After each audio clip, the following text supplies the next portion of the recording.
He hides in a class trying to forget who he is, but a young woman on stage deeply touches his heart. Her face, her voice, everything reminds him of his lost childhood, and a long-kept secret begins to surface. What do you think will happen in this story? Comment and don't forget to subscribe to our channel and tell us which city you're watching from. I promise, this will be the best story you'll ever hear. William Parker stood by the floor-to-ceiling windows of his Manhattan penthouse, staring at the city lights below while nursing a glass of 20-year-old scotch. At 52, he had everything a man could want. Parker Technologies was valued at over $30 billion. His face graced the covers of business magazines, and his name carried weight in boardrooms across America. Yet, as he gazed at his reflection in the glass, he barely recognized himself. The sharp lines of his tailored suit couldn't hide the weariness in his eyes. His salt and pepper hair was perfectly styled, his posture impeccable, a mask he'd worn for so long it had become a second skin. Behind this carefully crafted image was a hollowness that grew deeper with each passing day. His phone buzzed again. 17 missed calls from his executive team, 38 unread emails, and several calendar notifications for tomorrow's board meeting. William set down his glass and turned away from the window. The spacious penthouse felt like a gilded cage, decorated with expensive art pieces he'd bought because his interior designer said they were conversation starters. Ironic, considering he rarely invited anyone here for genuine conversation. $60 million in the new Singapore expansion, 8% projected growth for the next quarter. William muttered to himself, rehearsing tomorrow's talking points. The words felt mechanical, devoid of meaning. When had he last felt excited about anything? When had business become just numbers, devoid of the passion that had once driven him? He loosened his tie and walked to his home office, where a wall of awards and accolades stared back at him. Innovator of the Year, Most Influential in Tech, Visionary Leadership Award, meaningless plaques that celebrated a version of himself he no longer connected with. William sat heavily in his ergonomic chair, spinning slowly to face the digital photo frame on his desk. It cycled through carefully selected images, shaking hands with politicians, cutting ribbons at new office buildings, speaking at prestigious conferences. There wasn't a single personal photo among them. No family, no real friends, just business associates and strategic photo opportunities. His assistant, Meredith, had organized his life with ruthless efficiency for the past 15 years. She scheduled his haircuts, selected his wardrobe with the company image in mind, and even arranged the occasional dinner with pre-vetted women when tabloids began speculating about his personal life. His existence had been reduced to a series of managed appearances. Who am I beyond this? He whispered to the empty room. The question had been haunting him for months, growing louder with each passing day. In his 20s, he'd been a scrappy programmer from a small town in Indiana, sleeping on a mattress in a shared apartment while coding until dawn, fueled by instant noodles and a genuine desire to create something meaningful. Somewhere along the way, that hungry, passionate young man had disappeared, replaced by a corporate figurehead who smiled on cue and spoke in carefully crafted sound bites. William opened his laptop and stared at his calendar. The next 3 months were color-coded blocks of meetings, conferences, and international flights. His life, neatly compartmentalized into 15-minute intervals, the thought of dragging himself through another quarter of the same routine made his chest tighten. He closed the laptop abruptly and walked to his bedroom, where his suitcase lay open on the bed. Tomorrow he was supposed to fly to Tokyo for a major technology summit. His speech had been written by the PR team, his meetings arranged by international relations, his entire stay orchestrated down to the car service and restaurant reservations. "I can't do this anymore," William said aloud, the words hanging in the air of his silent apartment. He picked up his phone and sent a message to Meredith. "Cancel everything for the next 2 weeks. Personal emergency, no calls. We'll contact you when I return." He turned off the phone before she could respond and dropped it on the bed. For the first time in years, William Parker acted on impulse. He pulled a worn duffel bag from the back of his closet, a relic from his college days, and began filling it with the most casual clothes he owned, which weren't many.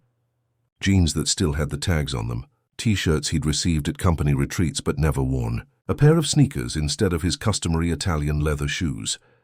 As he packed, a memory surfaced, his father's calloused hands turning the soil in their backyard garden. "You gotta get your hands dirty sometimes, Billy," his dad had said. "That's how you remember what's real."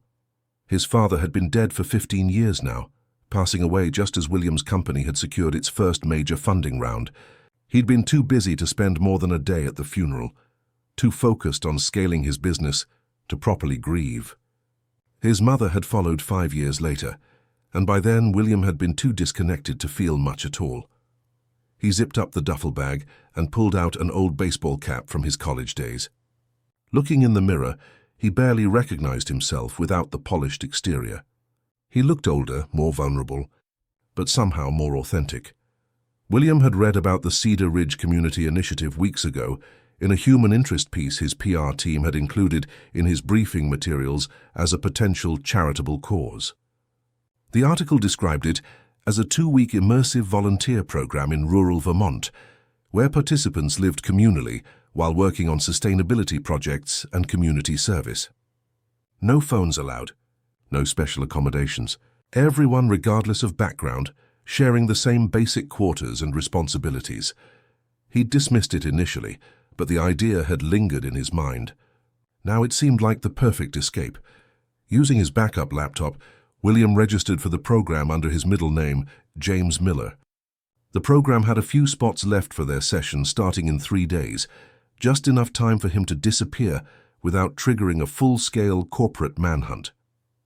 He booked a commercial flight for the first time in over a decade, using a credit card that wasn't connected to his company. As he completed the transaction, a sense of both terror and exhilaration washed over him. What was he doing? This was madness. He was walking away from responsibilities, investors, and thousands of employees who depended on his leadership. Yet beneath the anxiety was something he hadn't felt in years: curiosity.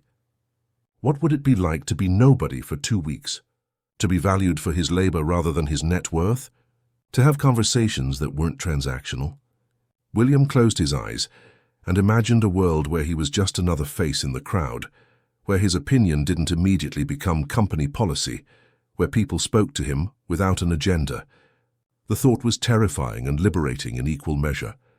He wrote a letter to his executive board, explaining that he needed personal time and assigning temporary leadership responsibilities. He deliberately left it vague, knowing they would assume he was at some exclusive wellness retreat or private island. The truth, that their billionaire CEO would be sleeping in bunk beds and pulling weeds, would be too absurd for them to consider. As dawn broke over New York, William Parker slipped out of his building via the service elevator, nodded to the surprised maintenance worker, and stepped onto the street without his usual security detail. He pulled his cap low, shouldered his duffel bag, and merged into the stream of early morning commuters. No one gave him a second glance. Without his usual trappings of wealth and power, he was invisible. Just another middle-aged man in a sea of faces. The anonymity was intoxicating. Hailing a taxi instead of calling his private car service, William gave the driver directions to JFK Airport. As the city receded behind him, he felt like he was shedding a skin, leaving behind the weight of William Parker and all that came with the name. For the next 2 weeks, he would be James Miller, a man with no empire, no assistant, no board of directors scrutinizing his every move, just a man trying to remember who he was beneath the accolades and expectations. The taxi driver glanced at him in the rearview mirror. "Business or pleasure?" he asked casually. William, no, James, looked out the window at the passing cityscape and allowed himself a small, genuine smile. "Neither," he replied. "Let's call it a rediscovery." As the taxi merged onto the highway toward the airport, he felt a knot in his chest begin to loosen. For the first time in longer than he could remember, he wasn't thinking about the next quarter's projections or market volatility. Instead, he was wondering what Vermont looked like in the spring and whether he still remembered how to do manual labor.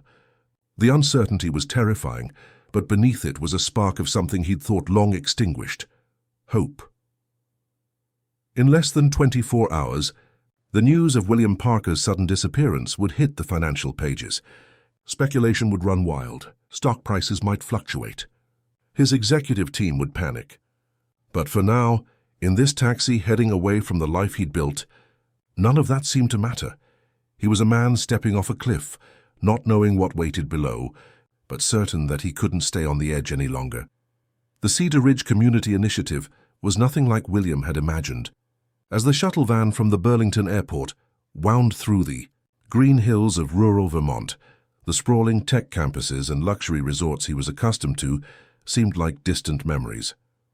The van pulled into a gravel driveway marked by a simple wooden sign, Cedar Ridge, growing community together. The property was a converted farm, with several renovated barns and a main farmhouse painted a faded red. Solar panels dotted the roofs, and garden plots stretched toward the forest edge. People in work clothes moved purposefully between buildings, carrying tools and supplies. It was a far cry from the sleek efficiency of his corporate headquarters. "First-timers to the front, please," called the driver, a bearded man in his 40s who had introduced himself simply as Doug. "Orientation starts in 10 minutes in the main hall." William adjusted his baseball cap and grabbed his duffel bag. The commercial flight had been an experience in itself. Middle seat, delayed takeoff, a crying baby 2 rows back. He'd forgotten what it was like to travel without the buffer of privilege. His back ached from the uncomfortable seat, and the airport coffee had been subpar, but there was something strangely satisfying about the discomfort. It felt real. The main hall was a converted barn with exposed beams and simple wooden tables. About 20 other newcomers gathered around, a diverse mix of ages and backgrounds. William chose a spot near the back, conscious of his posture. He'd spent decades commanding attention in rooms. Now he was deliberately trying to blend in. A woman with silver-streaked hair pulled into a practical braid stepped forward. "Welcome to Cedar Ridge. I'm Martha, one of the program coordinators. You're here because you chose to step away from your regular lives and contribute to something larger than yourselves." Her warm voice carried authority without pretension. "For the next 2 weeks, we'll work together, eat together and grow together. Leave your titles and resumes at the door. Here you're valued for your willingness to contribute, not for what you've achieved elsewhere." William felt a twinge of recognition. Wasn't that exactly what he'd been craving? To be seen for something other than his achievements? Martha continued. "You'll be assigned to different work groups that rotate through our projects: sustainable agriculture, community building, education outreach, and infrastructure maintenance. Everyone shares in meal preparation and cleanup. The accommodations are basic but comfortable. And yes, the no-phones policy is strictly enforced except during designated hours in the communications room." She held up a simple schedule. "Wake-up bell is at 6 a.m., breakfast at 6:30, morning meeting at 7:15, and work assignments begin at 8. Lunch is at noon, afternoon work until 5, dinner at 6, and evening activities vary. Lights out at 10 p.m. William hadn't followed such a regimented schedule since his boarding school days. The thought was both intimidating and oddly comforting. No decisions to make, no meetings to lead, just showing up where he was told and doing what was asked of him. After orientation, they were assigned to shared rooms in the converted stables. William found himself in a 6-person dormitory with 2 bunk beds and 2 single beds. His roommates were already settling in. A retired high school teacher named Frank, a young web developer called Tyler, who said he was digital detoxing, a recent college graduate named Ethan, and 2 friends in their 30s, Marcus and Derek, who had signed up together as a friendship reset. William chose a lower bunk, storing his duffel underneath. He'd never shared living quarters with strangers as an adult. The lack of privacy was disconcerting, but also strangely liberating. There was no image to maintain here, no reputation to uphold. "So what brings you to this place, James?" Frank asked, arranging his books on a small shelf beside his bed. The retired teacher had kind eyes behind wire-rimmed glasses and moved with the unhurried confidence of someone comfortable in his own skin. The question caught William off guard. In his normal life, people rarely asked him personal questions. They were too busy trying to impress him or get something from him. What could he say? That he was a billionaire having an identity crisis? That he was running from the hollow success that had consumed his life? "I needed a change of perspective," he said finally. It wasn't a lie. Frank nodded as if this was the most natural thing in the world. "Don't we all? I taught high school English for 42 years. When I retired last June, I realized I'd spent so long being Mr. Harrison that I'd forgotten how to just be frank. Thought this might help me remember. William felt a rush of unexpected kinship with this stranger. Yeah, he said quietly. Exactly. The dinner bell rang, interrupting their conversation. The cafeteria was in the main farmhouse, a large open room with long wooden tables. The food was served family style. Simple but hearty vegetable stew, fresh bread and green salad, all grown or made on the property. William couldn't remember the last time he'd served himself from communal dishes or asked someone to pass the salt. He sat with his roommates, listening more than talking as they shared stories and backgrounds. Tyler was escaping a tech startup burnout. Marcus and Derek had been friends since childhood, but felt their relationship had devolved into just watching sports and complaining about work. Ethan had graduated with a degree in environmental science and wanted hands-on experience before starting his job search. William crafted a careful backstory for James Miller, a management consultant taking time to reassess after years of corporate work. Close enough to the truth to be believable, vague enough to avoid specific questions. He was surprised at how easily the others accepted his presence, how little they demanded of him beyond basic courtesy and attention. After dinner came the work assignments. William was placed on the agriculture team for the first 3 days, then would rotate to infrastructure. His first morning would start in the main garden plots, helping with the spring planting. As everyone dispersed for the evening's optional activities, board games in the main hall, a nature walk or quiet reading time, William chose to explore the grounds alone. The property sprawled over 30 acres, with wooded areas giving way to open fields and carefully tended gardens. The sunset painted the mountains in the distance, with shades of purple and gold. Standing at the edge of a wildflower meadow, William took a deep breath of the clean air, tinged with the scent of soil and growing things. When was the last time he'd noticed something as simple as the smell of air? In New York, he moved from climate-controlled apartment to climate-controlled car to climate-controlled office, rarely experiencing the natural world unfiltered. Beautiful, isn't it? William turned to find Martha, the coordinator, standing nearby. In the fading light, she looked more like a neighbor than an authority figure. It is, he agreed. Very different from what I'm used to. That's the point, she said with a smile.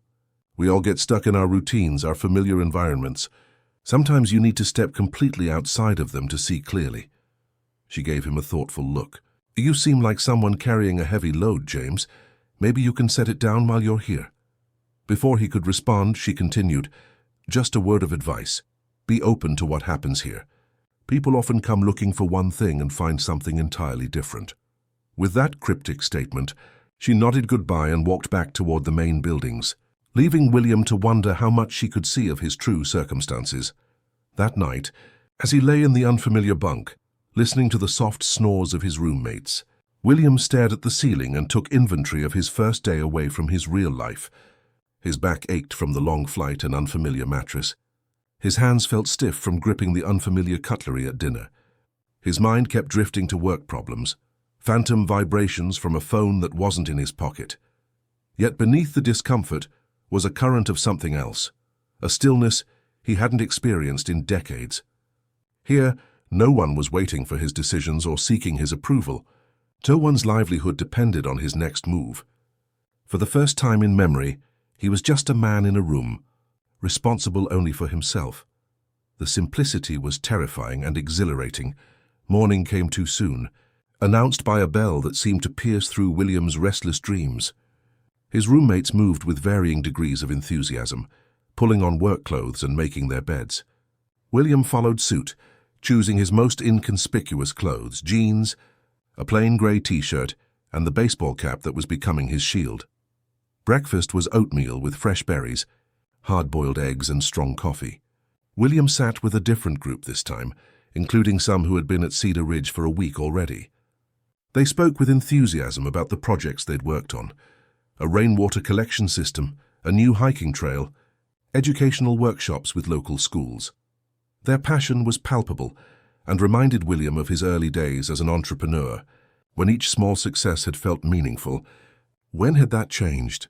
When had success become measured solely in stock prices and market share? The morning meeting assigned everyone to their work groups.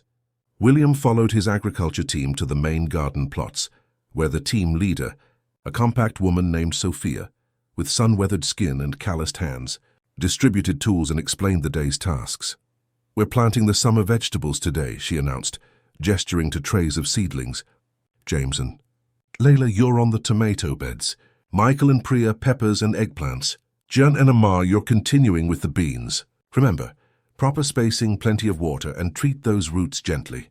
These little ones will feed us all summer if we care for them now." William was paired with a quiet woman in her 20s who seemed to know what she was doing.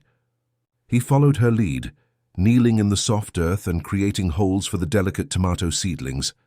His hands, more accustomed to keyboards and touchscreens, felt clumsy with the small trowel. "Not like that," Layla said, noticing his struggle. "If you plant them too deep, they'll rot. Too shallow, and they won't establish good roots." She demonstrated the proper technique, gentle but confident movements that nestled the plants at just the right depth. William tried again, mimicking her actions. His next attempt earned an approving nod. Something about that simple gesture, recognition of a job done right, not because of who he was but because of what he'd done, sent a surprising wave of satisfaction through him. For 3 hours, they worked under the strengthening sun, planting row after row of seedlings. William's knees ached, his back protested, and his hands developed the beginnings of blisters. Sweat soaked his t-shirt and dirt caked his jeans. He couldn't remember the last time he'd physically exerted himself this way. Yet as the rows of planted seedlings extended across the garden, he felt a sense of tangible accomplishment that had nothing to do with profit margins or quarterly reports. These tomatoes would grow, ripen, and nourish people. The work of his hands would have direct, visible results. By the 5th day at Cedar Ridge, William had settled into a rhythm that was both exhausting and strangely satisfying. His body ached in places he'd forgotten existed, but the physical labor left his mind clearer than it had been in years. His hands had developed the beginning of calluses, and his face had taken on a slight tan from working outdoors. In the small mirror of the communal bathroom, he hardly recognized himself. There was a vitality in his eyes that had been missing for too long. He had rotated to the infrastructure team, repairing fences and helping to build a new storage shed for gardening equipment. The work was straightforward: measure, cut, nail. The results were immediate and tangible. When he hammered the final nail of a fence section, he could step back and see exactly what he'd accomplished. No quarterly reports needed. No board approval required. That evening, as he sat with his roommates at dinner, Martha approached their table with an announcement. "Don't forget, everyone, community showcase tonight in the main hall at 8. Several of our second-week participants will be sharing talents, stories, or projects they're passionate about. It's always a highlight of the program." Tyler, the web developer, groaned good-naturedly. "Is this where we sit in a circle and sing Kumbaya?" Martha smiled. "You might be surprised, Tyler. Some of our most cynical participants have found these evenings quite meaningful." She gave William a pointed look before moving on to the next table.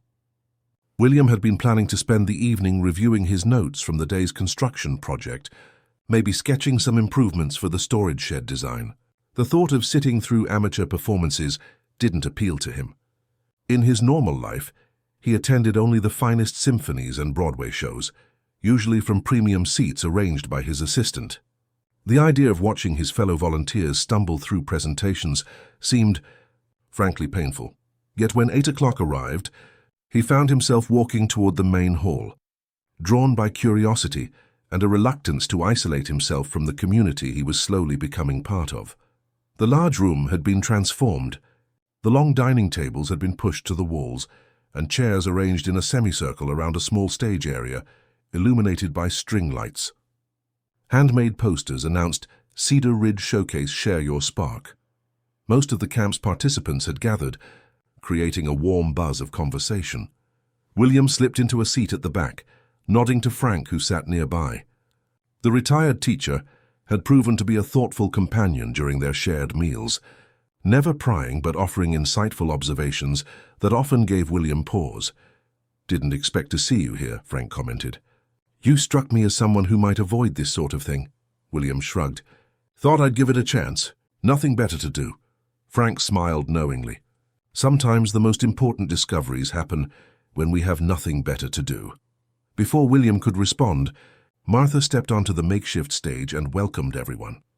Cedar Ridge is built on the belief that every person has unique gifts to share, she began. Tonight is about honoring those gifts. Our presenters have volunteered to share something meaningful to them, a talent, a passion project, or a personal story. I ask that you receive these offerings with respect and openness. The showcase began with a retired accountant who played classical guitar with surprising skill. Next came a young environmental scientist who presented her research on local watershed conservation with infectious enthusiasm. A middle-aged couple performed a ballroom dance they had been practicing for their daughter's upcoming wedding. Each presentation offered a glimpse into lives vastly different from William's own. These weren't people seeking to impress him or gain his approval. They were simply sharing genuine parts of themselves, vulnerable in a way that business presentations never were. William found himself unexpectedly engaged, applauding sincerely after each performance. The unpolished authenticity of the presentations was refreshing after years of slick corporate demonstrations and rehearsed pitches. Next up, Martha announced, we have Elena Collins, who will be sharing both a story and a dance piece she's been developing. William's attention drifted momentarily as he considered slipping out before the final few acts. It had been a long day, and his body was still adjusting to the physical demands of farm work. But something made him stay in his seat as a young woman stepped onto the stage. Eleanor Collins appeared to be in her mid-20s, with a wild mane of dark curls pulled back in a messy bun. She wore simple clothes, jeans and a faded blue button-down shirt rolled up at the sleeves, but she carried herself with a natural grace that immediately commanded attention. William found himself sitting up straighter, his fatigue forgotten. "Hi, everyone," Eleanor began, her voice clear and confident despite a slight tremor that betrayed her nervousness. "I'm not used to speaking to groups, but Martha convinced me that sharing our true selves is part of the Cedar Ridge experience." She smiled, and something about the genuine warmth of it struck William like a physical force. "I've been at Cedar Ridge for almost the full 2 weeks now, working primarily with the education outreach team. In my regular life, I'm a dance teacher and community arts coordinator in a neighborhood in Brooklyn that doesn't have many resources for the arts." Brooklyn. William felt an unexpected connection. This woman lived in the same city he did, though their New Yorks were likely worlds apart. "What I want to share tonight is a piece I've been developing for a community project I'm trying to launch, a program that uses movement and storytelling to help at-risk youth process trauma and build resilience." Elena took a deep breath, her expression becoming more serious. "I grew up in a neighborhood where opportunities were limited. My single mom worked 3 jobs to keep us afloat, and I spent a lot of time alone or with neighbors who looked after the latchkey kids on our block.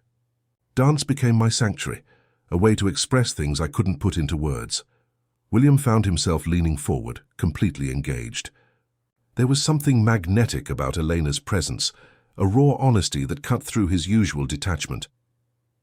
"When I was 12, my mum scraped together enough money for me to take a community dance class.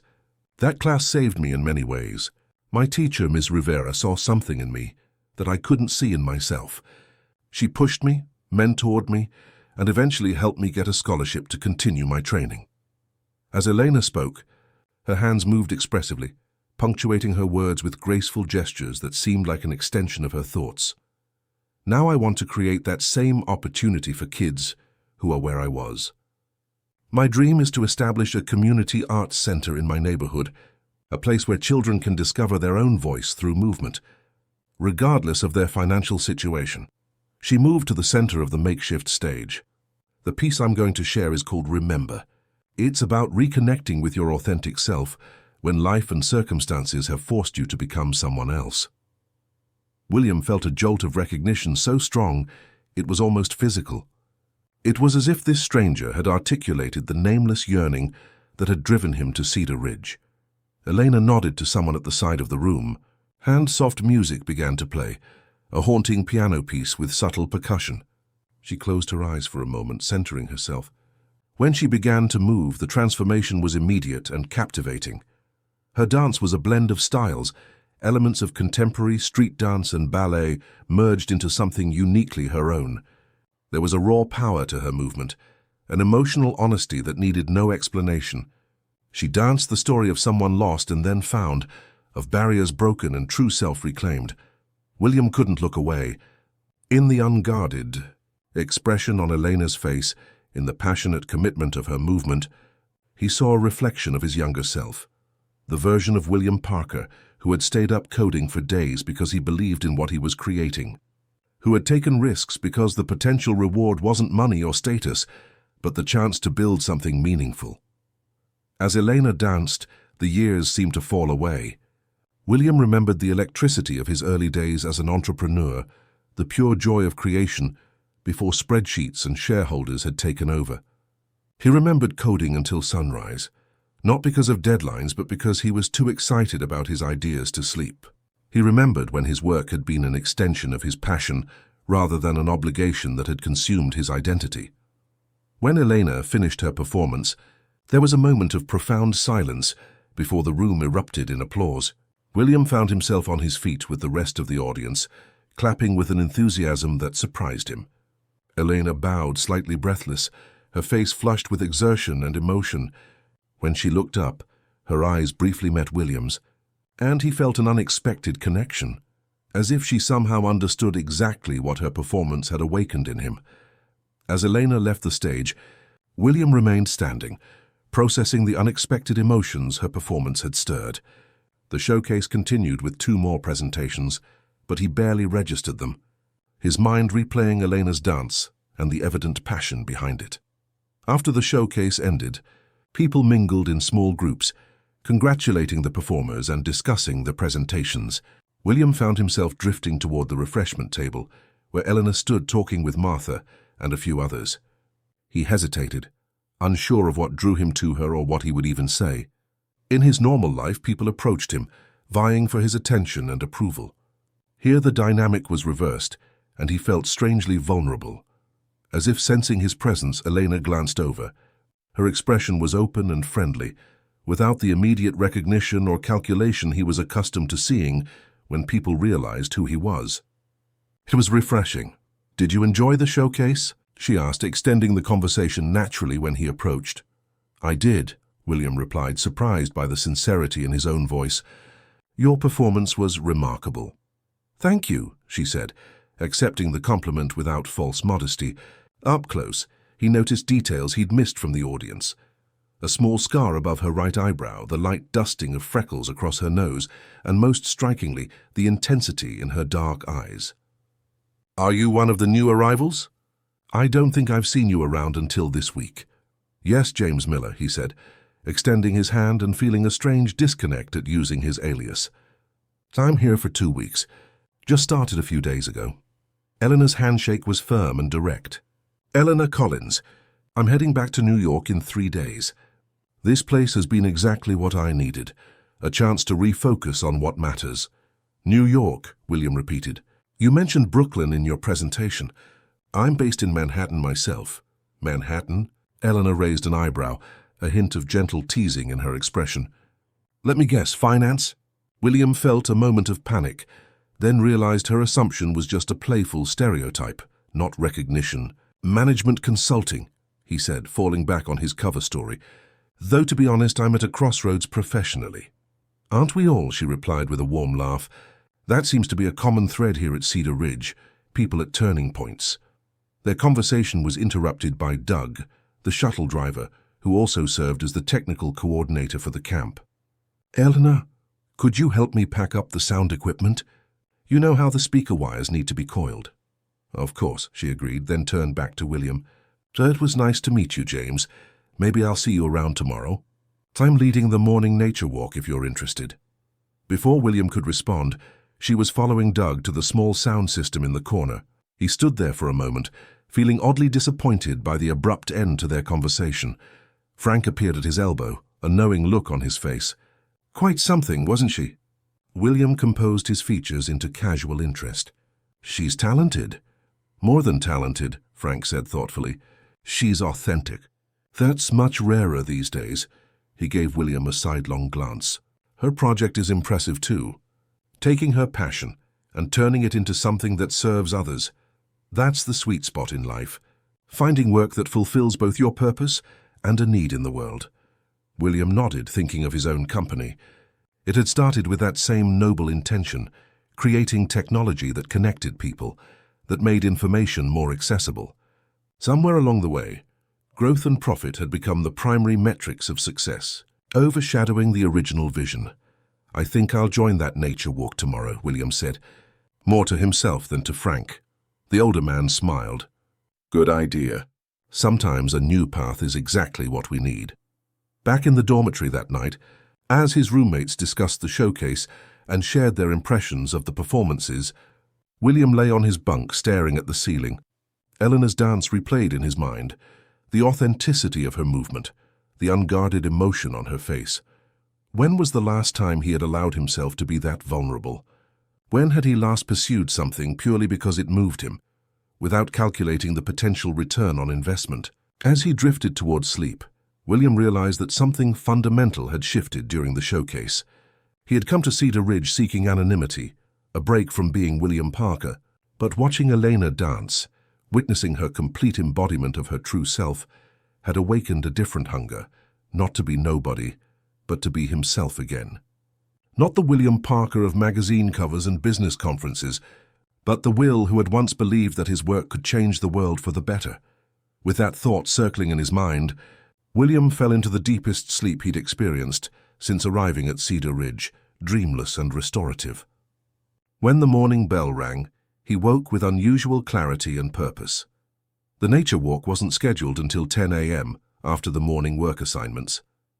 William spent the early hours helping to repair a leaking roof on one of the outbuildings, his mind frequently drifting to thoughts of Elena and the conversation he hoped to continue.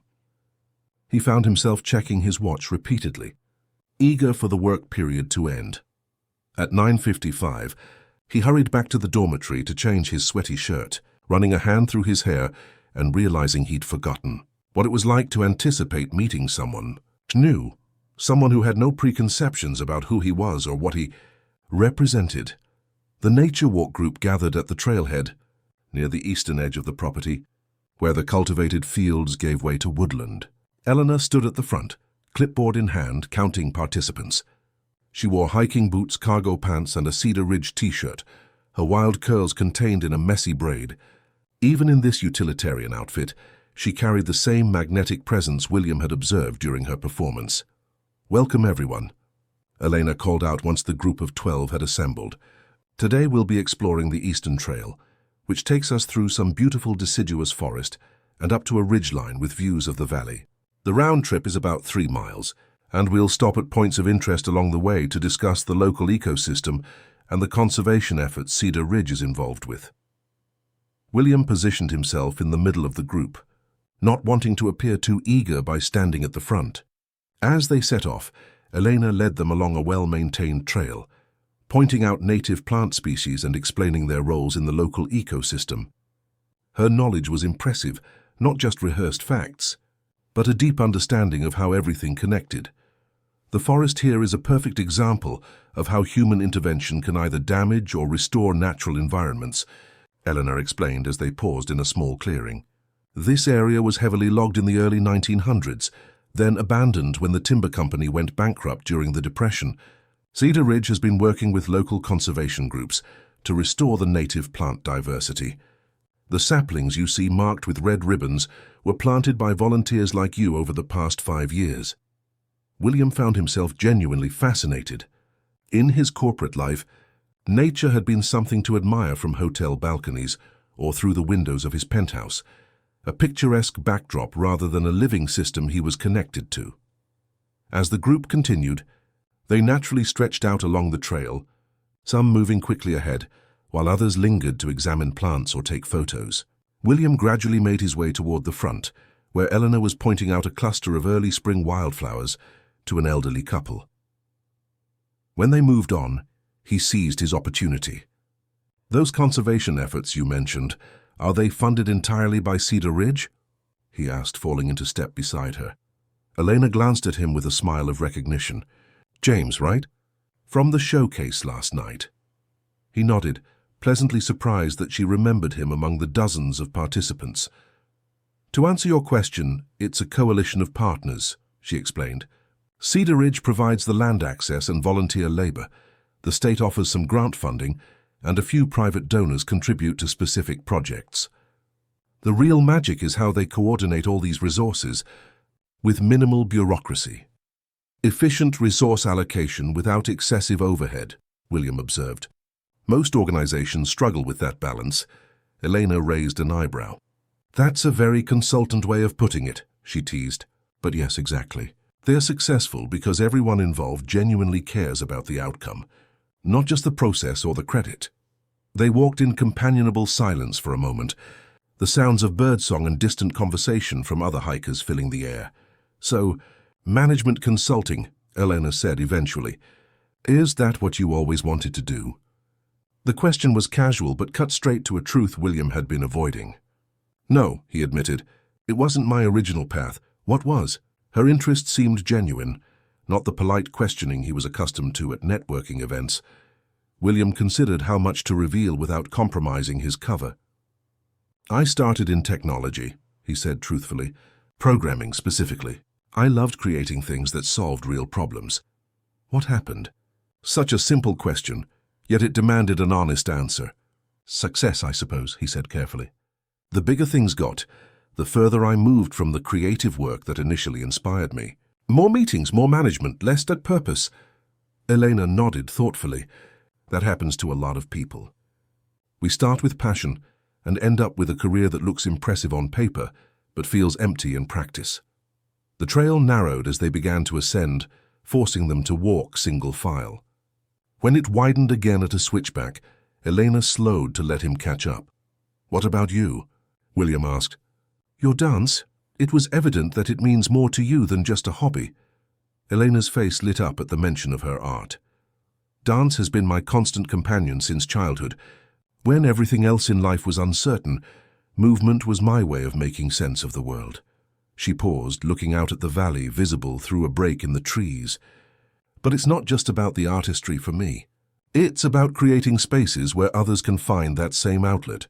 Your community center project, William recalled. Yes, it's been my dream for years. I've been saving, applying for grants, building community partnerships. A shadow crossed her face. Though lately it's been more challenging than I anticipated. The real estate market in Brooklyn is brutal, and funding for arts programs is always the first to get cut during economic downturns.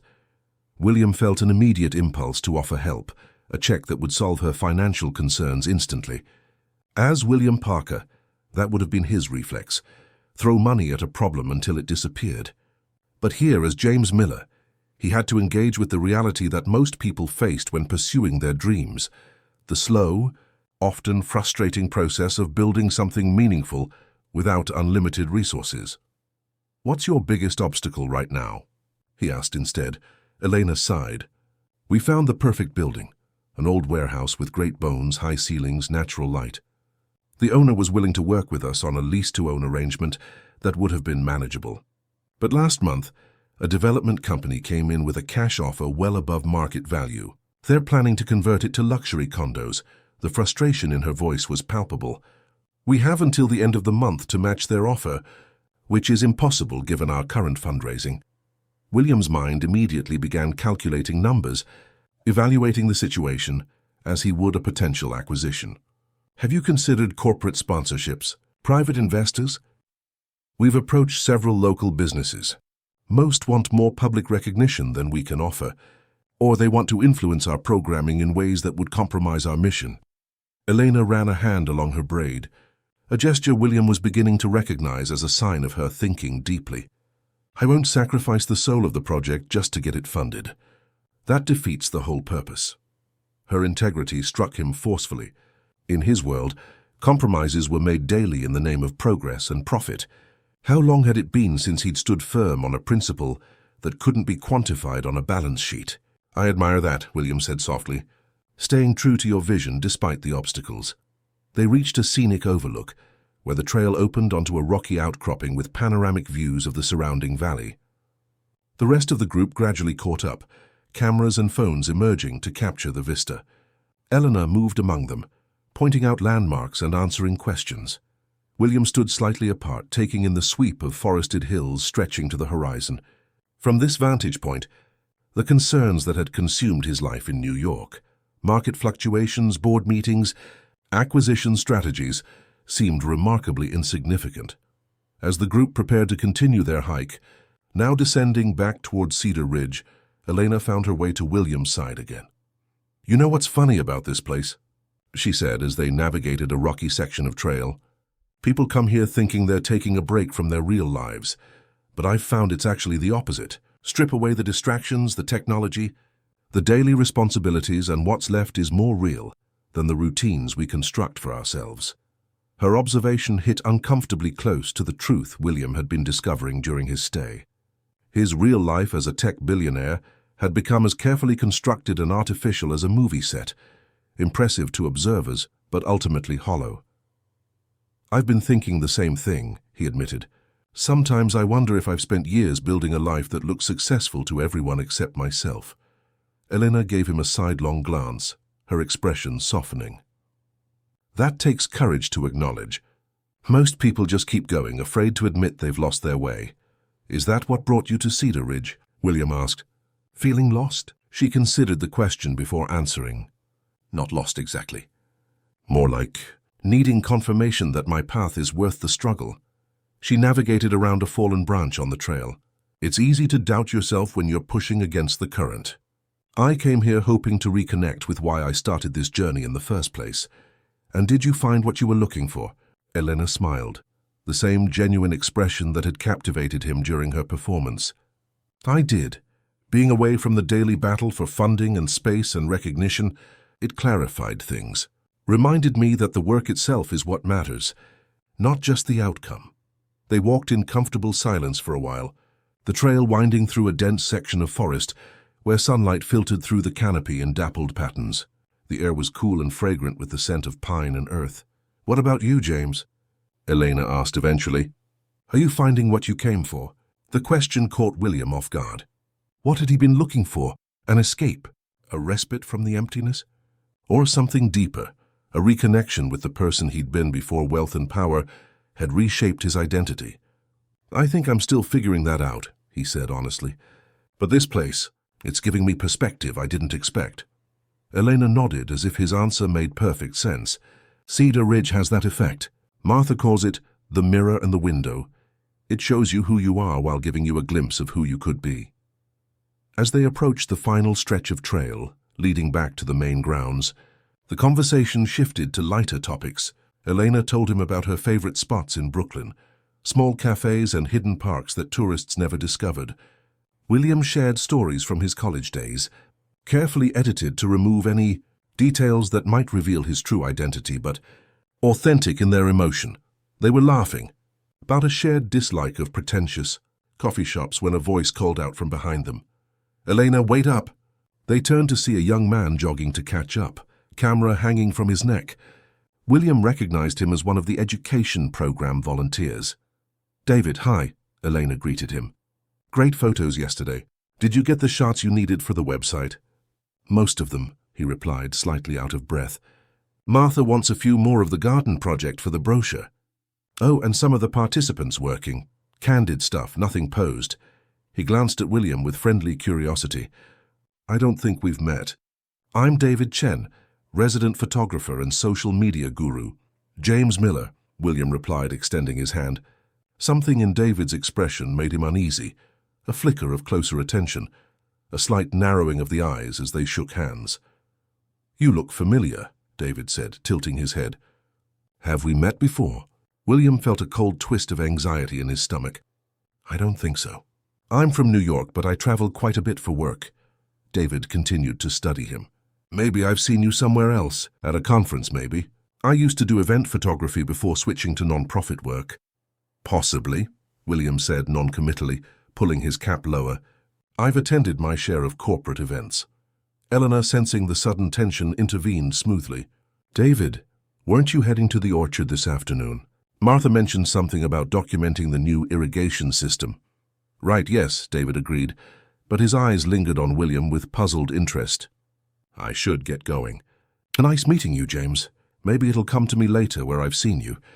As David continued down the trail, William released a breath he hadn't realized he was holding. The encounter had been brief but unsettling, a reminder that his anonymity was fragile, dependent on continued non-recognition. "You okay?" Eleanor asked, her perception sharper than he'd given her credit for. "You seem tense suddenly." William forced a casual tone. "I'm fine. Just remembered a work deadline I left hanging." He gestured toward the main buildings now visible ahead. "I should probably check in at the communications room later, make sure nothing's exploded in my absence." Elena seemed unconvinced, but didn't press further. "The comm room opens from 4 to 6 today, but fair warning, once you break the Cedar Ridge bubble, it's hard to get back into the mindset of being fully present here." They reached the junction, where the trail met the main path back to the farmhouse. Other hikers were already dispersing to their afternoon activities. "Thanks for the hike," William said, genuinely grateful for both the experience and her company. "Your knowledge of the area is impressive." "Thanks for the good conversation," Elena replied with a warm smile. "It's not often I meet someone from the corporate world who actually listens when I talk about community arts programming. Usually eyes glaze over when there's no clear ROI to discuss." William laughed, feeling a twinge of guilt at her assumption that he was just another corporate worker, when in reality he could have funded her entire project with what amounted to pocket change in his real life. "Well, some of us recognize that value isn't always measured in quarterly returns," he said. Elena's expression brightened. "Exactly. If you're interested, I'm helping with the community dinner preparation tonight. We're making pasta from scratch, a skill I picked up from my Italian grandmother. Extra hands are always welcome in the kitchen." The invitation was casual but felt significant, a natural extension of the connection they'd established during the hike. William thought of the communications room, where he should check for messages from his executive team. He thought of David's questioning look and the possibility that his cover might be wearing thin. The rational choice would be to maintain distance, to remember that in a week he would return to his real life where Elena Collins and her community center would be nothing more than a footnote in his Cedar Ridge experience. Instead, he heard himself say, "I'd like that. I've never made pasta from scratch." Elena's smile widened. "Perfect. Kitchen at 4. Fair warning, you will get flour everywhere. It's impossible not to." As they parted ways, William watched her walk toward the main house, greeting other participants with the same genuine warmth she'd shown him. There was something about Elena that made him feel simultaneously at ease and off balance, comfortable in her presence, yet unsettled by the authenticity she inspired in him. Back in the dormitory, William found Frank reading in the common area, the only other person present during the afternoon free time. "Good hike?" the retired teacher asked, marking his place in his book. "Yes," William replied, sitting in a nearby chair. "Educational." Frank studied him with that same perceptive gaze that seemed to see more than William was comfortable revealing. "You seem different today, more present." "Do I?" Frank nodded. "The first few days, you had that look people get when they're physically here but mentally elsewhere. Today you're actually here." William considered this assessment. It was true. The constant mental calculations, the reflexive checking for messages, the background hum of business concerns had all receded since the showcase last night. "I met someone interesting," he admitted, surprising himself with the disclosure. Frank's eyebrows rose slightly, but his expression remained neutral. "The dancer, Elena." William nodded, feeling strangely like a teenager discussing a crush rather than a 52-year-old billionaire. "She has that effect on people," Frank observed. "A natural catalyst.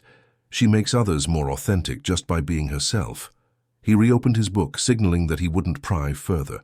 "Just remember, connections made at places like this can be profound, but they exist in a kind of bubble. The real test comes when you try to translate them back into everyday life." The older man's words lingered as William showered and changed before heading to the kitchen. There was wisdom in the warning, he knew. Whatever connection he felt with Elena existed in the artificial environment of Cedar Ridge, where he was playing a role, hiding his true identity. How could anything meaningful grow from such a foundation? Yet as he made his way toward the kitchen, where the sounds of laughter and conversation already spilled into the hallway, William couldn't dismiss the simple truth. For the first time in longer than he could remember, he was looking forward to an evening not because of what it might yield in business advantages or social capital, but simply because of who he would spend it with. The kitchen was warm and fragrant with the smell of fresh herbs and simmering tomato sauce. About 8 volunteers were gathered around the large central island, where flour dusted every surface, and balls of pasta dough in various stages of preparation sat waiting. Eleanor stood at the head of the island, demonstrating how to roll the dough to the proper thickness. The pasta-making evening had been surprisingly enjoyable. William's first attempts at rolling dough had been disastrous, too thick, too uneven, tearing at the edges. But Eleanor had guided his hands with patience, showing him how to feel the right consistency. By the end of the session, he'd produced several feet of acceptable fettuccine, and an even greater appreciation for Elena's natural teaching abilities. The communal dinner that followed had been lively, with participants praising their homemade pasta and the rich sauce Elena had prepared from the farm's preserved tomatoes. William had sat beside her, their conversation flowing effortlessly from cooking to travel to books they'd both enjoyed. For those few hours, he'd almost forgotten the deception at the heart of their interaction. Now, 3 days later, William found himself seeking Elena's company whenever possible. They'd shared breakfast each morning, worked together on a garden irrigation project, and spent evenings talking on the porch of the main farmhouse after most other participants had retired to their rooms. He learned that she'd worked 3 jobs to put herself through college, that she'd traveled through Europe with just a backpack after graduation, that she spoke conversational Spanish and Italian, and that she couldn't whistle despite years of trying. In turn, he shared carefully edited stories from his own life, his Midwestern upbringing, his fascination with computer programming, his disillusionment with corporate culture. The stories were true in emotion, if not in every detail, and for the first time in years, William felt the relief of being known for his thoughts and experiences rather than his net worth or business accomplishments.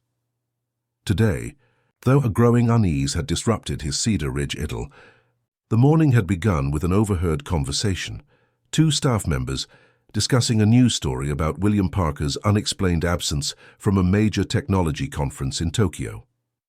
"Says here his company's stock dropped 8% on the news," one of them had commented, skimming an article on the communal tablet during staff breakfast. "Apparently no one's seen him in over a week. Maybe he finally cracked under pressure," the other had replied. "Those tech billionaires live in such a bubble, probably having a midlife crisis on some private island." William had ducked his head and hurried past them, his heart racing. 8% stock drop, thousands of employees uncertain about leadership, investors panicking. The repercussions of his impulsive decision were multiplying, extending far beyond his personal journey of rediscovery. The second incident came mid-morning, when David, the photographer, had approached him while he was weeding one of the vegetable gardens. "I figured out where I know you from," David said without preamble, crouching down beside William. William's hand stilled in the soil. "Oh? You remind me of that tech guy, the one who's been in the news lately for disappearing. Parker something. You have the same build, similar features." David studied him with renewed interest. "For a minute I thought you might actually be him, but that would be crazy, right? A billionaire pulling weeds at Cedar Ridge." He laughed at the apparent absurdity. William forced a chuckle, keeping his face angled away from David's scrutiny. "I get that sometimes. One of those faces, I guess." David seemed satisfied with this explanation, but the close call left William shaken. His disguise, if a baseball cap and casual clothes could be called that, was wearing thin. It was only a matter of time before someone made the connection with certainty rather than speculation. The third and most concerning development came just after lunch, when William had managed to access the communications room during its afternoon opening hours. Checking his secure email account, he found dozens of increasingly urgent messages from Meredith and the executive team. The latest, sent that morning, warned that if they didn't hear from him within 48 hours, the board would be forced to invoke the emergency succession protocol, a measure designed for situations where the CEO was incapacitated or worse. William had drafted a brief response, assuring them he was fine and extending his absence for another week, citing a personal matter that required his full attention. He'd hesitated before sending it, knowing that each day away further complicated his eventual return. Now, as afternoon sun slanted across the gardens, William found himself unable to focus on the task at hand, preparing seedling trays for the next rotation of vegetables. His thoughts kept circling back to the mounting complications of his dual existence and the inevitability of its collapse. "You're a million miles away today." Elena's voice startled him from his ruminations. She knelt beside him at the garden table, reaching for a trowel. "Sorry," he said, offering a smile he hoped appeared more genuine than it felt. "Just distracted." "Communications room will do that," she observed. "Whatever news you got from the outside world must have been pretty serious. You've been preoccupied all afternoon." Her perception was unnervingly accurate. William focused on filling another seedling tray with soil, buying time to compose a response that wasn't an outright lie but wouldn't reveal too much. "Work complications," he said finally. "Nothing that can't wait, but it's hard to disconnect completely." Elena nodded sympathetically. "The real world has a way of intruding on paradise. It's the same every time I come here. By the end of the first week, I've almost forgotten my normal life exists, and then something pulls me back." "Is that happening for you this time?" William asked, genuinely curious about her experience. "A bit." She pressed soil gently around a tiny seedling. "I got an email from one of our board members. The development company that wants our building has increased their offer again. The owner is getting impatient with our fundraising efforts." Her voice remained steady, but William could see the tension in her shoulders. "Reality checking in to remind me that dreams have deadlines." William felt the familiar impulse to solve her problem with money, a solution that was simultaneously within his power and completely unavailable to him in his current guise. The contradiction gnawed at him. "I'm sorry, Elena, that's frustrating. It's the way it goes.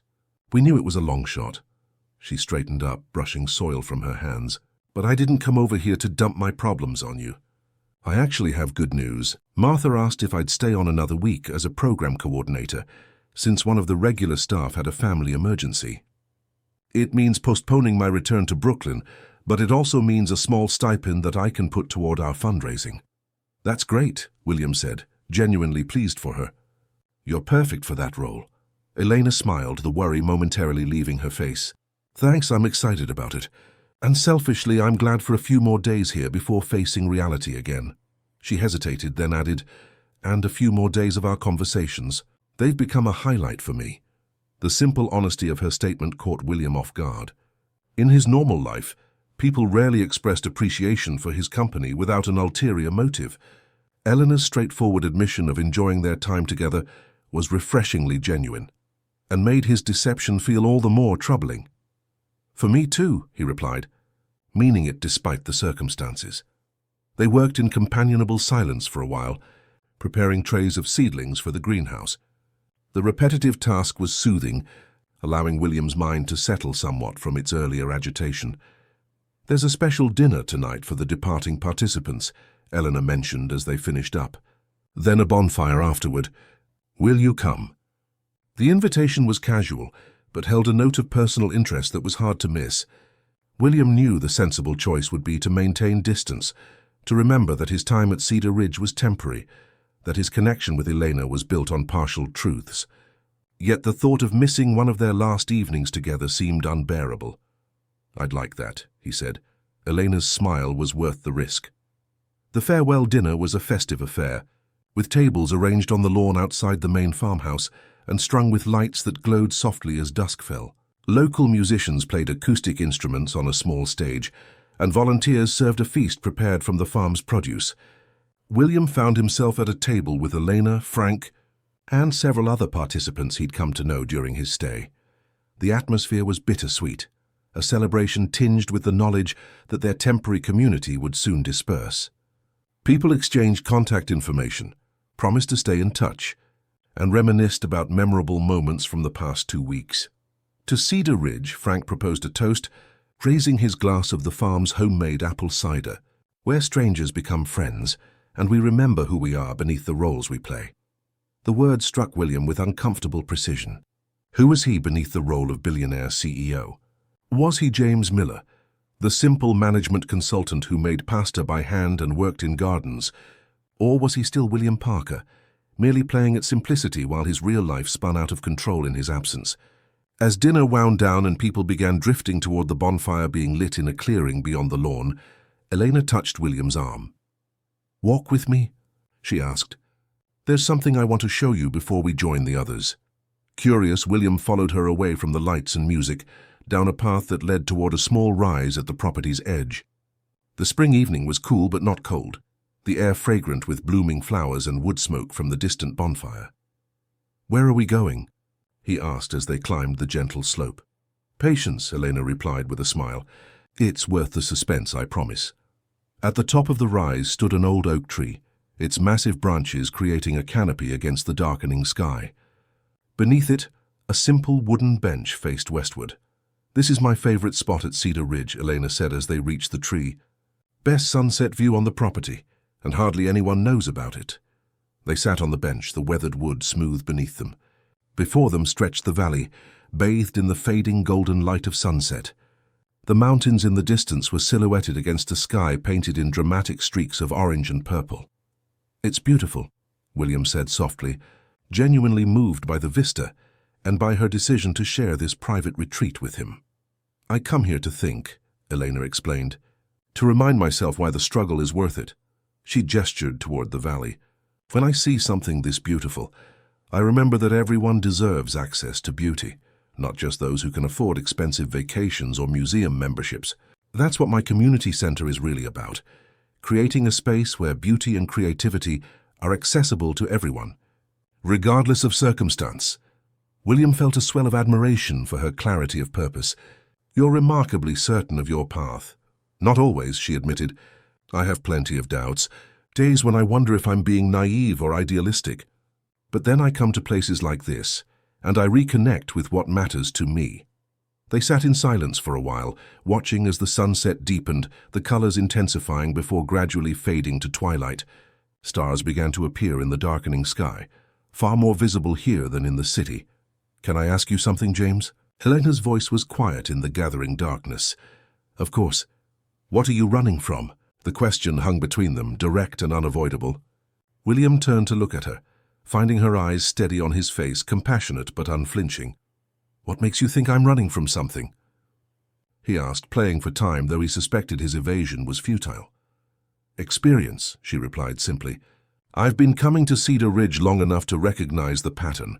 People who are moving toward something have a different energy than people who are escaping something. You have the latter." Her expression remained kind, free of judgment. "I'm not asking for your secrets. I've enjoyed our connection these past days, and I sense there's more to your story than you've shared." William felt caught between truth and deception, between the freedom of confession and the safety of continued anonymity. What would happen if he told her everything? Would she be angry at his deception? Would she see him differently if she knew he was William Parker, tech billionaire rather than James Miller, disillusioned consultant? "I'm trying to find my way back to something, actually," he said carefully. "The person I was before success changed the equation. Before I started measuring my worth by external metrics rather than internal ones." Elena nodded, accepting this partial truth. "And have you found him? That earlier version of yourself?" "Glimpses," William admitted. "Moments when I remember what it felt like to create something, because I believed in it, not because of what it would yield in profit or status." He looked at her directly. "You helped with that, actually. Your dance, your passion for your project, they reminded me of what authentic purpose feels like." In the fading light, he could see her expression soften. "I'm glad," she said quietly. "That's a pretty good return on a 2-week investment at Cedar Ridge." Their eyes held for a long moment, and William felt a pull toward her that had nothing to do with physical attraction, though that was certainly present. It was recognition, a sense of finding in another person a reflection of your own best self. Before he could respond, a voice called from the path below. "Elena? James, are you up there?" The bonfire's starting, and Martha's looking for Elena to lead the farewell ceremony. It was Tyler, the web developer from William's dormitory, his flashlight beam sweeping the hillside. Elena sighed, the moment broken. "We're coming," she called. Back, then turned to William with a rueful smile. "Duty calls. Thank you for coming up here with me. "Thank you for sharing it," he replied, meaning far more than just the sunset view. As they made their way back down the path toward the glow of the bonfire, William felt a growing certainty that he couldn't maintain his charade much longer. Not if he wanted to preserve the authenticity of what he'd found at Cedar Ridge, and especially not if he wanted any chance at a genuine connection with Elena. The bonfire was impressive, flames leaping 6 feet high, while participants gathered in a wide circle around it. Martha stood near the fire, waiting for everyone to assemble before beginning the farewell ceremony. Elena left William's side with a quick squeeze of his hand, joining Martha to assist with the proceedings. William found a place in the circle between Frank and one of his dormitory mates. The firelight cast dramatic shadows across the gathered faces, creating an atmosphere both primal and intimate. Martha welcomed everyone, then explained the tradition. Each departing participant would cast a small branch into the fire, while sharing a brief reflection on their Cedar Ridge experience and a commitment they were taking back to their regular lives. One by one, those who were leaving the next day stepped forward. Some spoke of renewed purpose, others of unexpected insights or connections. Frank shared a moving reflection on finding his identity beyond his teaching career and committed to starting a community reading program in his retirement. William listened with genuine interest, touched by the sincerity of these strangers who had somehow become important to him in less than 2 weeks. As the ceremony continued, William noticed a commotion at the edge of the gathering. Doug, the driver who also handled communications, was urgently whispering to Martha, who looked up with a concerned expression, her eyes scanning the circle until they landed on William. A cold dread settled in his stomach. Something had happened, something significant enough to interrupt the ceremony. Had his executive team escalated matters in his absence? Had the board invoked emergency protocols? Or worse, had someone definitively identified him? Martha nodded to Elena to continue leading the ceremony, then made her way around the edge of the circle toward William. When she reached him, she leaned down and spoke quietly near his ear. "Mr. Miller, I need you to come with me, please. There's an urgent situation that requires your attention." William followed her away from the firelight, his mind racing through possibilities, none of them good. Once they were out of earshot of the gathering, Martha stopped and turned to him. "James, there's an urgent call for you in the communications room. I normally wouldn't interrupt the ceremony for this, but the caller was quite insistent. She identified herself as your executive assistant, Meredith, and said it's an emergency regarding Parker Technologies." William felt as if the ground had dropped from beneath his feet. Martha's expression was carefully neutral, but he could see the questions forming behind her eyes. "I see," he managed, his voice surprisingly steady, given the internal chaos he felt. "Thank you. I'll take it right away." Martha led him to the communications room in silence. Before opening the door, she paused.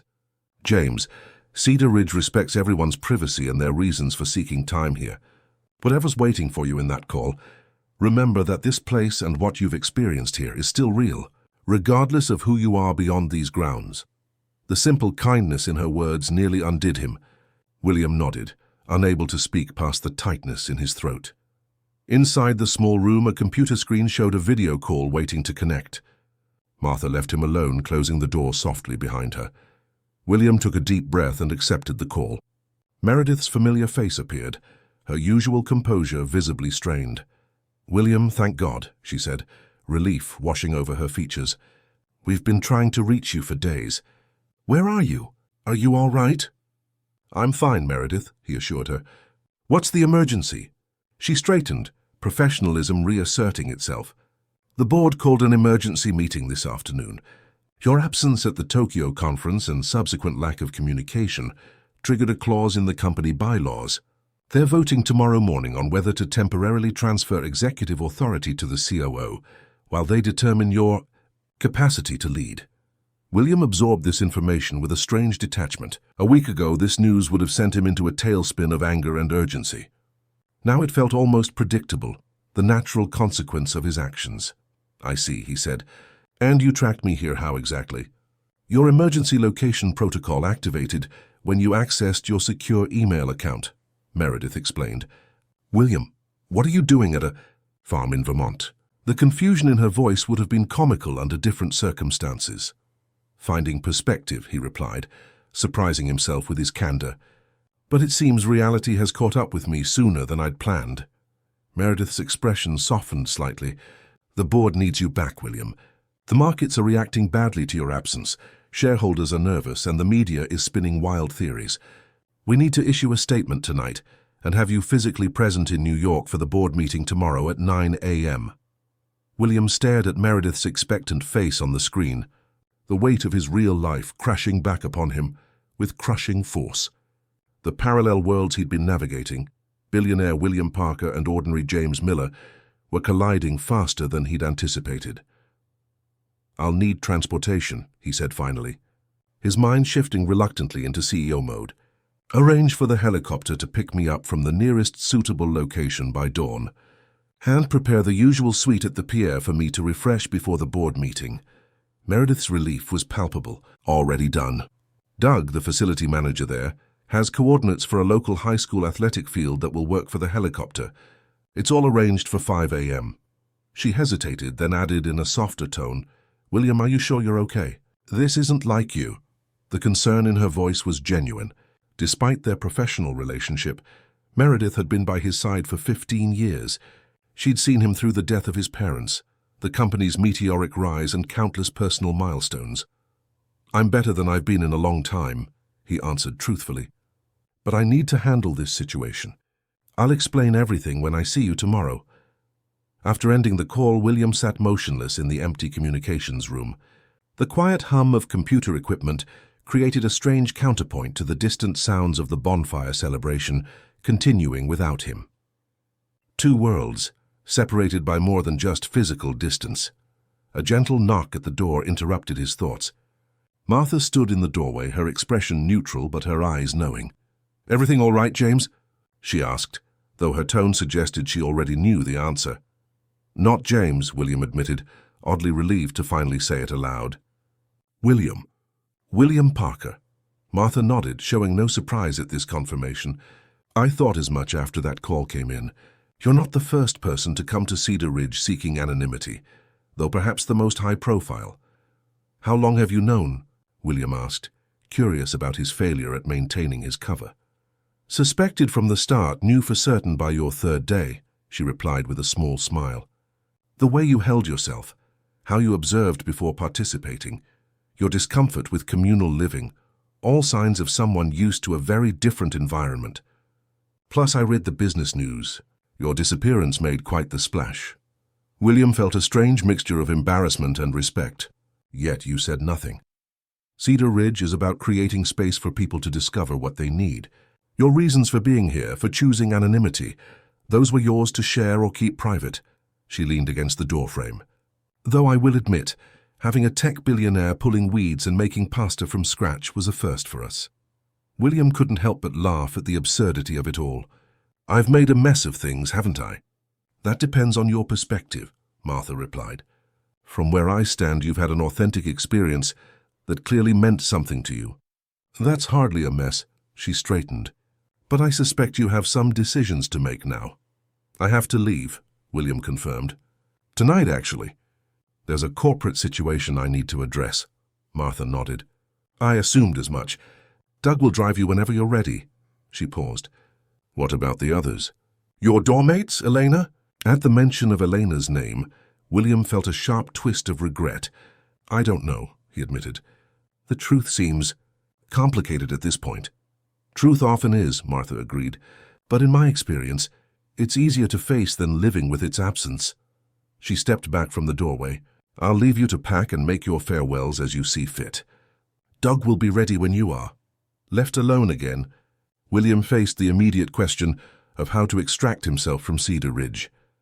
The simplest approach would be to slip away quietly, leave a vague note about a family emergency, avoid complicated explanations or revelations. It would be cleaner, less messy. But it would also negate everything he'd discovered during his time here. If he left without honesty, he would be confirming that William Parker, the billionaire CEO, was his true self, and James Miller, the man who had connected genuinely with others, was merely a temporary fiction. With a deep breath, William made his decision. He would tell the truth, at least to those who mattered most. Finding his doormates was easy. They had all returned from the bonfire and were preparing for bed. William gathered them in the common area, feeling strangely like a child preparing to confess a misdeed. "I need to tell you all something," he began, removing the baseball cap that had become part of his disguise. "I haven't been entirely honest about who I am." Frank looked up from his book, his expression curious but not surprised. Tyler paused in the midst of sorting his laundry. Ethan, Marcus, and Derek turned toward him with varying degrees of interest. "My name isn't James Miller," William continued. "It's William Parker. I'm the CEO of Parker Technologies." A beat of silence followed. Then Tyler let out a low whistle. "Holy shit.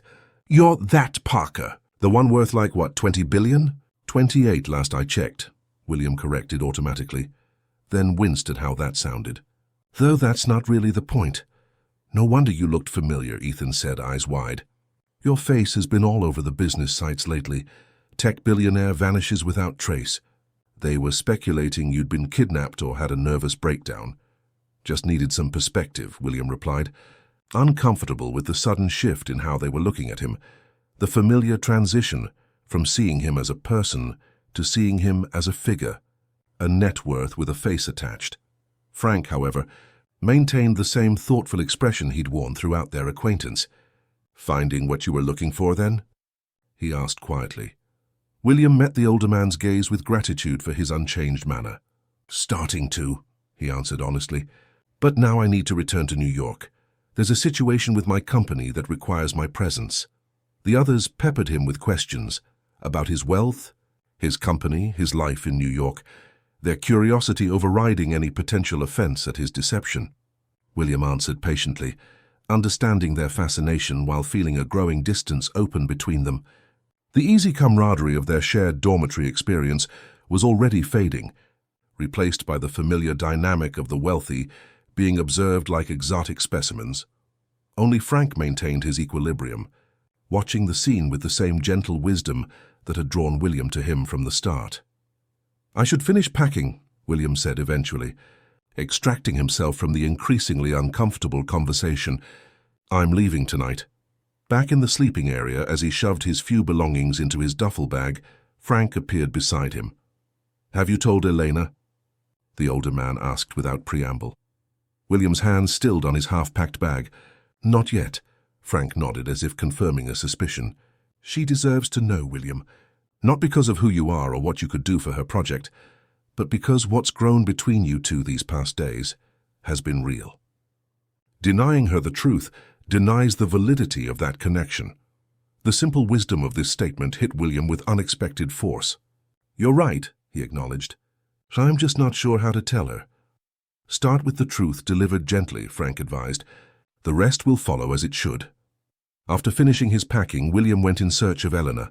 She wasn't at the bonfire, which had dwindled to embers attended by just a few night owls. She wasn't in the main farmhouse, where some participants were playing cards in the dining area. Eventually, a kitchen volunteer mentioned seeing her heading toward her thinking spot after the ceremony ended, the oak tree on the rise. Of course. The night had grown cooler, and William wished he'd grabbed a jacket as he made his way up the path they'd walked together earlier. The moon had risen, casting enough light to follow the trail without a flashlight. As he reached the top of the rise, he saw her silhouette on the bench, looking out at the moonlit valley. "I thought I might find you here," he said softly, approaching slowly to avoid startling her. Eleanor turned, her face half illuminated by moonlight. "James, I missed you at the bonfire. Martha said you had an emergency call?" William nodded, remaining standing rather than joining her on the bench. The physical distance felt necessary for what he needed to say. "I did. And that's related to what I need to tell you." He took a deep breath, steadying himself. "My name isn't James Miller. It's William Parker." Elena's brow furrowed slightly. "Okay," she said slowly, clearly waiting for more explanation. "I'm the CEO of Parker Technologies. I came to Cedar Ridge. Incognito, I suppose, to get away from my normal life, to find some perspective." Understanding dawned in her expression, followed quickly by surprise and then something harder to read. Disappointment, perhaps, or hurt. "You're William Parker," she repeated, as if testing the name, "the tech billionaire who's been in the news lately for disappearing." "Yes." Eleanor stood up from the bench, moving a few steps away, her back to him as she processed this revelation.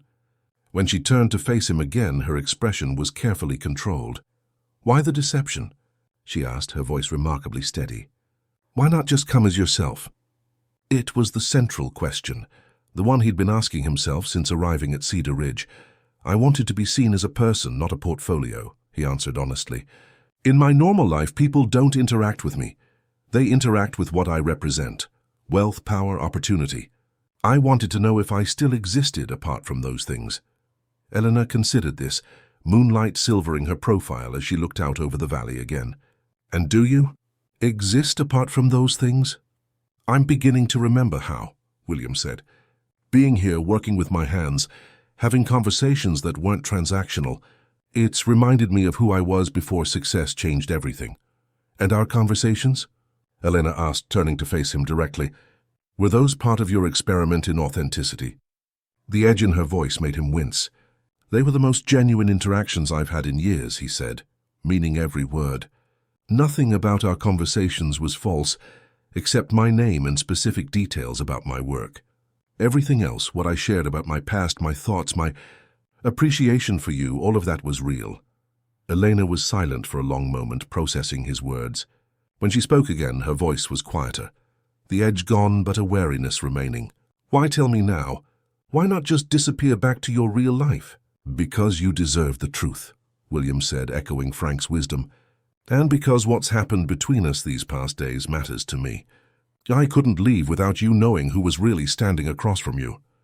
Elena nodded slowly, accepting this explanation, if not necessarily forgiving the deception behind it.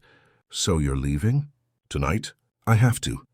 There's a situation with my company.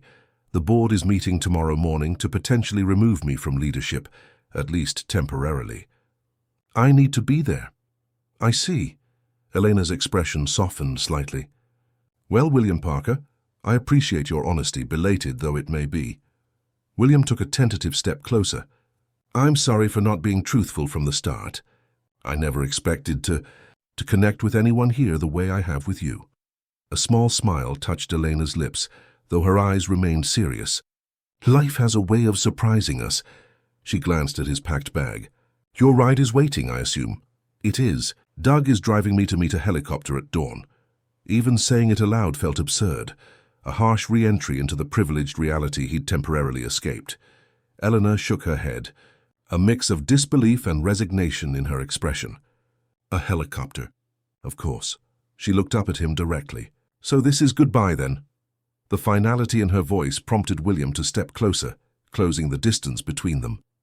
"It doesn't have to be," he said, surprising himself with the conviction in his voice. "New York isn't that large. We could—" "What?" Eleanor interrupted gently. "Continue this connection in the real world.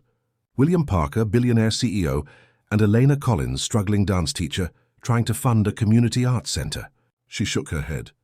"Our worlds are too different." "They don't have to be," William insisted. "What we've shared here, the conversations, the understanding, that transcends circumstances." Elena studied his face for a long moment. "Perhaps," she conceded, "but I need to think about this. It's a lot to process. Finding out the man I've been connecting with has been hiding his identity and is actually one of the wealthiest people in the country." William nodded, accepting her need for space. "I understand." He reached into his pocket and pulled out a business card, one of the few items he'd brought from his real life. "My personal number is on the back, if you want to continue our conversation. When you're ready." Elena took the card, looking at it for a moment before tucking it into her pocket. "Safe travels back to your world, William Parker," she said, her voice softening. "I hope you find what you're looking for there." "What about you?" he asked, reluctant to end the conversation, to leave things so unresolved between them. "Will you stay the extra week?" as Martha asked. "I will," Elena confirmed. "The program coordinator position will still help with fundraising, and I could use the additional time here to think." She hesitated, then added, "Our building situation is critical, but I still believe there's a solution that doesn't compromise our mission. I just haven't found it yet." William felt the reflexive urge to solve her problem with his resources, to make a call, transfer funds, purchase the building outright. It would be so simple, yet he sensed that offering financial assistance now would only widen the gulf between them, reinforcing the very power dynamic he'd come to Cedar Ridge to escape. "I believe in what you're creating," he said instead, "and in your ability to make it happen." A genuine smile crossed her face. "Thank you for that. It means more than you might realize." An awkward silence fell between them, both aware that the moment of parting had arrived, yet neither quite ready to sever the connection. "I should go," William said finally. "Doug is waiting and I have a long night ahead." Eleanor nodded, then surprised him by stepping forward and embracing him briefly. "Goodbye, William. Thank you for sharing your sunset spot with me." The simple gesture and her gentle humor caught him off guard, creating a lump in his throat that made speech difficult. "Goodbye, Elena. Thank you for reminding me of who I could be." They parted and William made his way back down the path, resisting the urge to look back. Each step took him further from Cedar Ridge and closer to the life he'd temporarily escaped. A life that now seemed both familiar and strangely foreign, like a suit he'd outgrown but must wear again. Doug was waiting by the main farmhouse, keys in hand. "Ready when you are, Mr. Parker," he said, the use of William's real name still jarring after nearly 2 weeks as James Miller. The drive to the small high school athletic field where the helicopter would land was quiet, Doug respecting William's need for silence as he mentally prepared for his return. They arrived with time to spare, parking near the darkened field that would soon be illuminated by the approaching aircraft. "Martha asked me to give you this," Doug said, handing William an envelope. "She said it's standard for all participants, but she thought you might especially value it." Inside was a handwritten note from Martha, along with a small wooden token carved with the Cedar Ridge logo, a simple tree with roots extending deep into the earth. The note read, "The person you discovered here has always been within you. Take him back to your world. It needs his wisdom and heart as much as you do. You're welcome to return any time, as whoever you choose to be. Martha." William tucked the note and token into his jacket pocket, strangely moved by the simple gesture. As the first hints of dawn lightened the eastern sky, the distant thrum of helicopter blades announced the imminent collision of his two worlds. "Thank you, Doug," William said, extending his hand. "For everything." Doug shook it firmly. "Been a pleasure having you, Mr. Parker. You're a decent gardener when you put your mind to it." William laughed, appreciating the normalcy of the interaction, even as the helicopter appeared on the horizon, growing larger by the second. Within minutes it was touching down on the field, its rotors whipping the cool morning air into a frenzy. A crew member emerged and jogged toward him, the company logo emblazoned on his uniform. "Mr. Parker." "Good to see you, sir. We're ready when you are." William nodded, picking up his duffel bag, the same worn bag he'd packed for his escape, now returning him to the life he'd fled. As he walked toward the waiting helicopter, the gulf between James Miller and William Parker seemed to widen with each step. The journey back to New York was swift and surreal. From the helicopter to a waiting car, from country roads to urban expressways, from the natural rhythms of Cedar Ridge to the accelerated pace of Manhattan.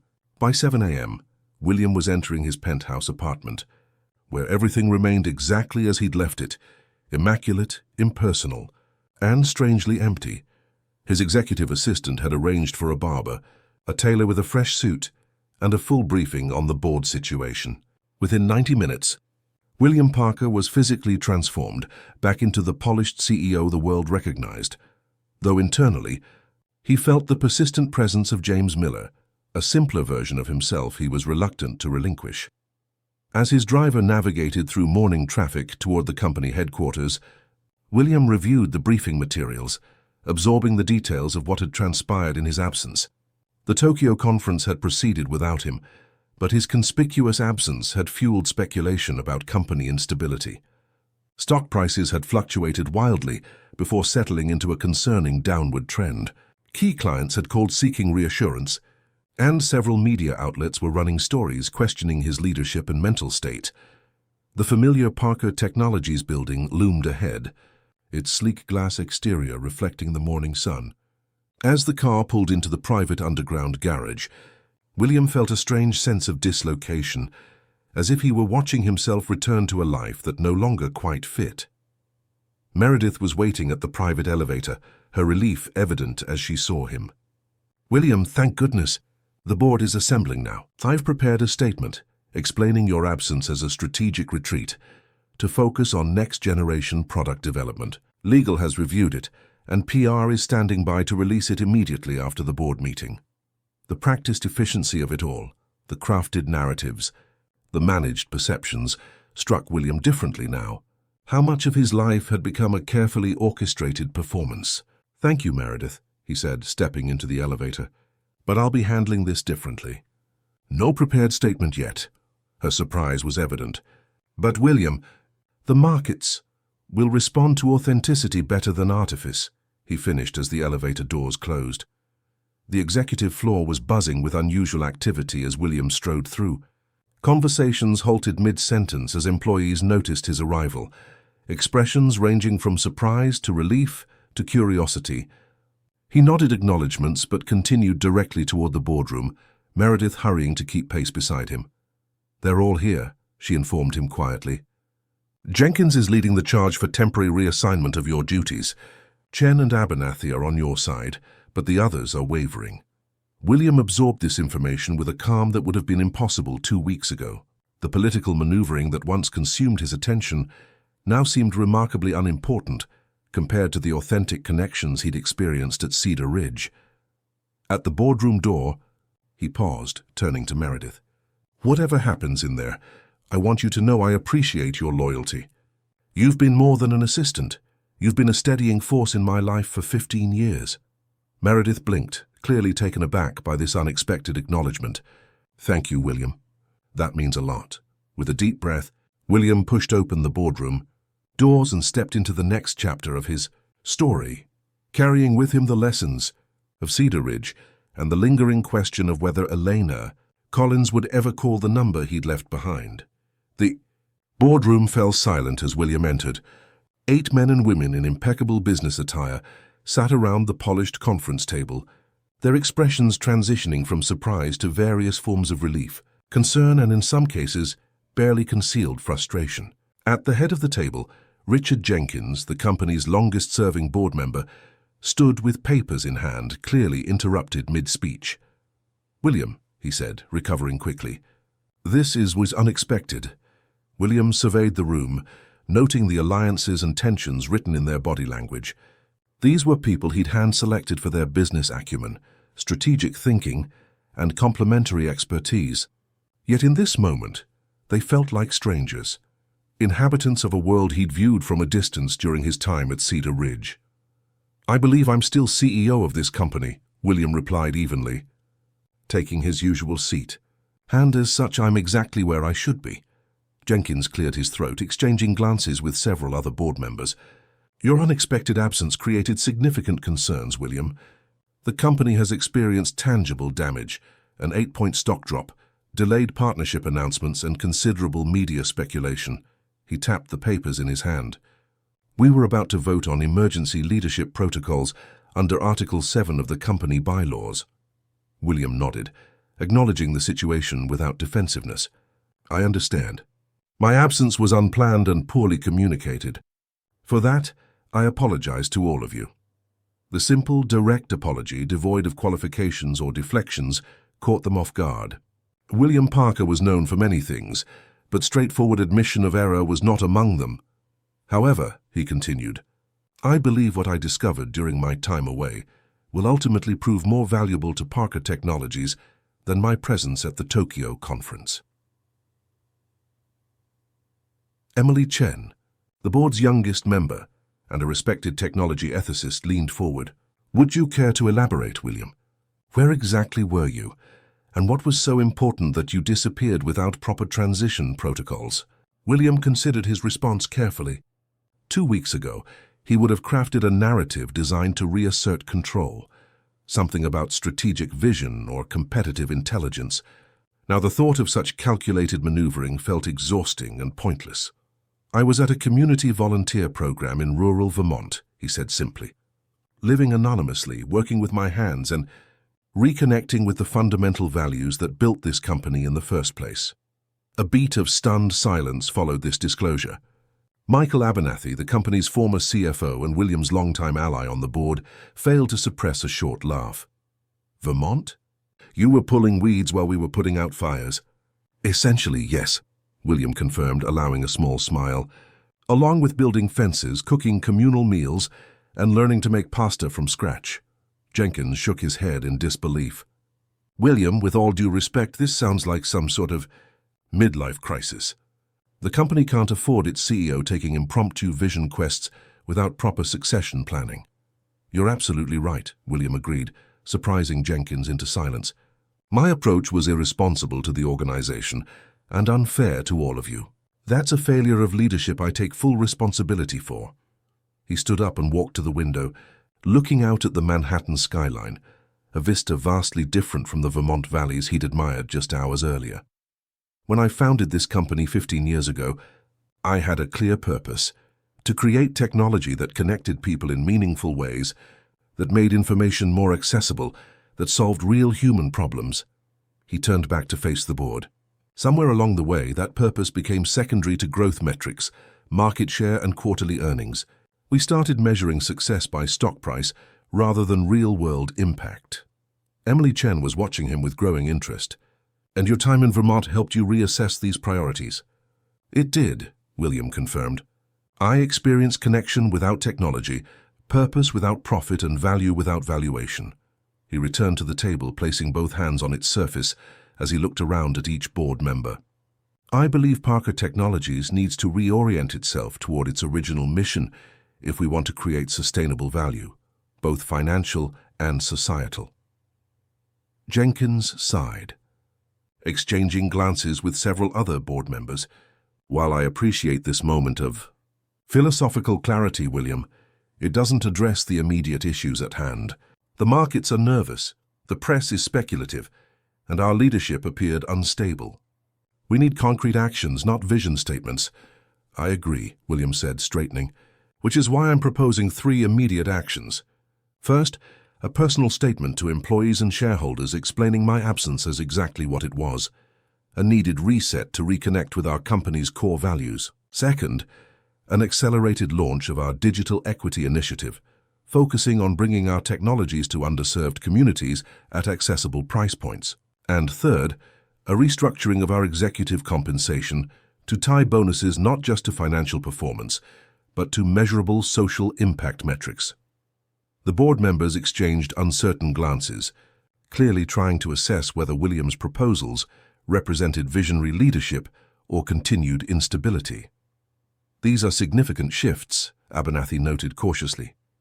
The markets may respond negatively to such rapid changes, especially given the current uncertainty. Perhaps initially, William acknowledged. But I believe transparency about our renewed purpose will ultimately strengthen both our brand and our market position. People are increasingly seeking companies with authentic values, not just profitable products. After nearly 2 hours of intense discussion, the board emerged with a compromise. They would delay the emergency leadership vote, giving William 30 days to demonstrate stable leadership and positive market response to his new initiatives. In return, William agreed to more structured communication protocols and regular board updates. As the meeting adjourned, Emily Chen lingered behind, approaching William as the others filed out. That was unexpected, she said, studying him with genuine curiosity. 2 weeks in Vermont seems to have changed you significantly. William smiled. Not changed so much as reminded me of who I was before the IPO, the acquisitions, the Forbes covers. Sometimes you need to step completely outside your life to see it clearly. And what did you see? She asked. That I've been building an empire at the expense of building a life, he answered honestly. And that needs to change. Emily nodded thoughtfully. Well, I find your Vermont William intriguing. Let's see if Wall Street agrees. She gathered her tablet and papers. By the way, the Digital Equity Initiative. I've been advocating for something similar for years. I'd like to be involved if you're serious about accelerating it. I am, William assured her, and I'd welcome your input. It needs to be genuine, not just corporate social responsibility window dressing. After Emily left, William found himself alone in the boardroom, the space where he'd made countless decisions that shaped the company and, by extension, his identity. The room felt different now. neither as intimidating nor as definitive as it once had. It was just a room where people gathered to make choices, not a temple where his worth was determined. The rest of the day passed in a blur of re-entry activities, a company-wide email explaining his absence in honest if limited terms, a series of calls with key investors to reassure them of his commitment and vision, and meetings with his executive team to realign priorities. By evening, the initial market response was cautiously positive, with stock recovering 2 points after his public statement. At 8 p.m., William finally returned to his penthouse, physically exhausted, but mentally clearer than he'd felt in years. He dismissed his usual evening briefing team, ordered simple takeout rather than his customary chef-prepared meal, and for the first time in memory, silenced his phone and stepped onto his terrace without a tablet in hand. The city sprawled before him, a glittering tapestry of lights and movement. It was beautiful in its way, though fundamentally different from the starlit Vermont skies he'd admired just 24 hours earlier. Both views represented versions of America, versions of possibility, one built on nature's timeless rhythms, the other on human ambition and ingenuity. As he stood contemplating this contrast, William realized how compartmentalized his thinking had become. He'd seen Cedar Ridge and Manhattan as binary choices, mutually exclusive worlds between which he must choose. The real challenge, he now understood, was integration, bringing the wisdom and authenticity he'd rediscovered in Vermont into his life as William Parker, tech CEO, and then there was Elena. Throughout the day's whirlwind of activities, she had remained a constant presence in his thoughts. Their final conversation on the moonlit hillside, her measured response to his revelation, the uncertain possibility he'd left in her hands with his business card, all of it lingered like an unresolved chord. William pulled out his phone, checking for any calls or messages from unknown numbers. Nothing. It had been less than 24 hours since their parting, barely time for her to process the revelation of his true identity, let alone decide whether to continue their connection. Still, he felt an unfamiliar restlessness, an emotional vulnerability he hadn't experienced in decades. Returning inside, William's attention was caught by the evening news playing on his automated system. His own face appeared on the screen, an older photograph from a technology conference. Alongside the headline, Parker returns. Tech billionaire resurfaces after mysterious absence. The commentator's voice filled the room. Sources close to Parker Technologies confirm that CEO William Parker has returned to the company's New York headquarters after an unexplained absence that caused significant market uncertainty. Parker released a statement today citing a personal strategic retreat that he claims has reinforced the company's core mission. Wall Street remains cautious but optimistic, with Parker Technologies stock recovering slightly in afternoon trading. William shook his head at the simplified narrative, the reduction of his profound personal journey to a market impact story. The media would never understand, could never understand what had really transpired at Cedar Ridge. How could they capture in sound bites the experience of reconnecting with his essential self, of being valued for his humanity rather than his wealth, of meeting someone like Elena who saw him with such clarity? The thought of Eleanor circled back again, more insistent this time. During their conversations at Cedar Ridge, she had mentioned the pressing deadline for her community center building, the end of the month, now just days away. The development company's cash offer was impossible for her small nonprofit to match, putting her dream at imminent risk. William could solve that problem with a single phone call. One transfer from his personal foundation could secure the building, establish an operational endowment, and ensure Elena's vision became reality. It would be so simple, and yet so complicated. Any financial intervention now would fundamentally alter the dynamic between them. Would she see it as genuine support for a worthy cause, or as a wealthy man's attempt to buy connection? Would it honor or undermine the authentic relationship they'd begun to build at Cedar Ridge? William paced his spacious living room, the question churning in his mind. His instinct for problem-solving, for fixing situations with available resources, pushed him toward immediate action.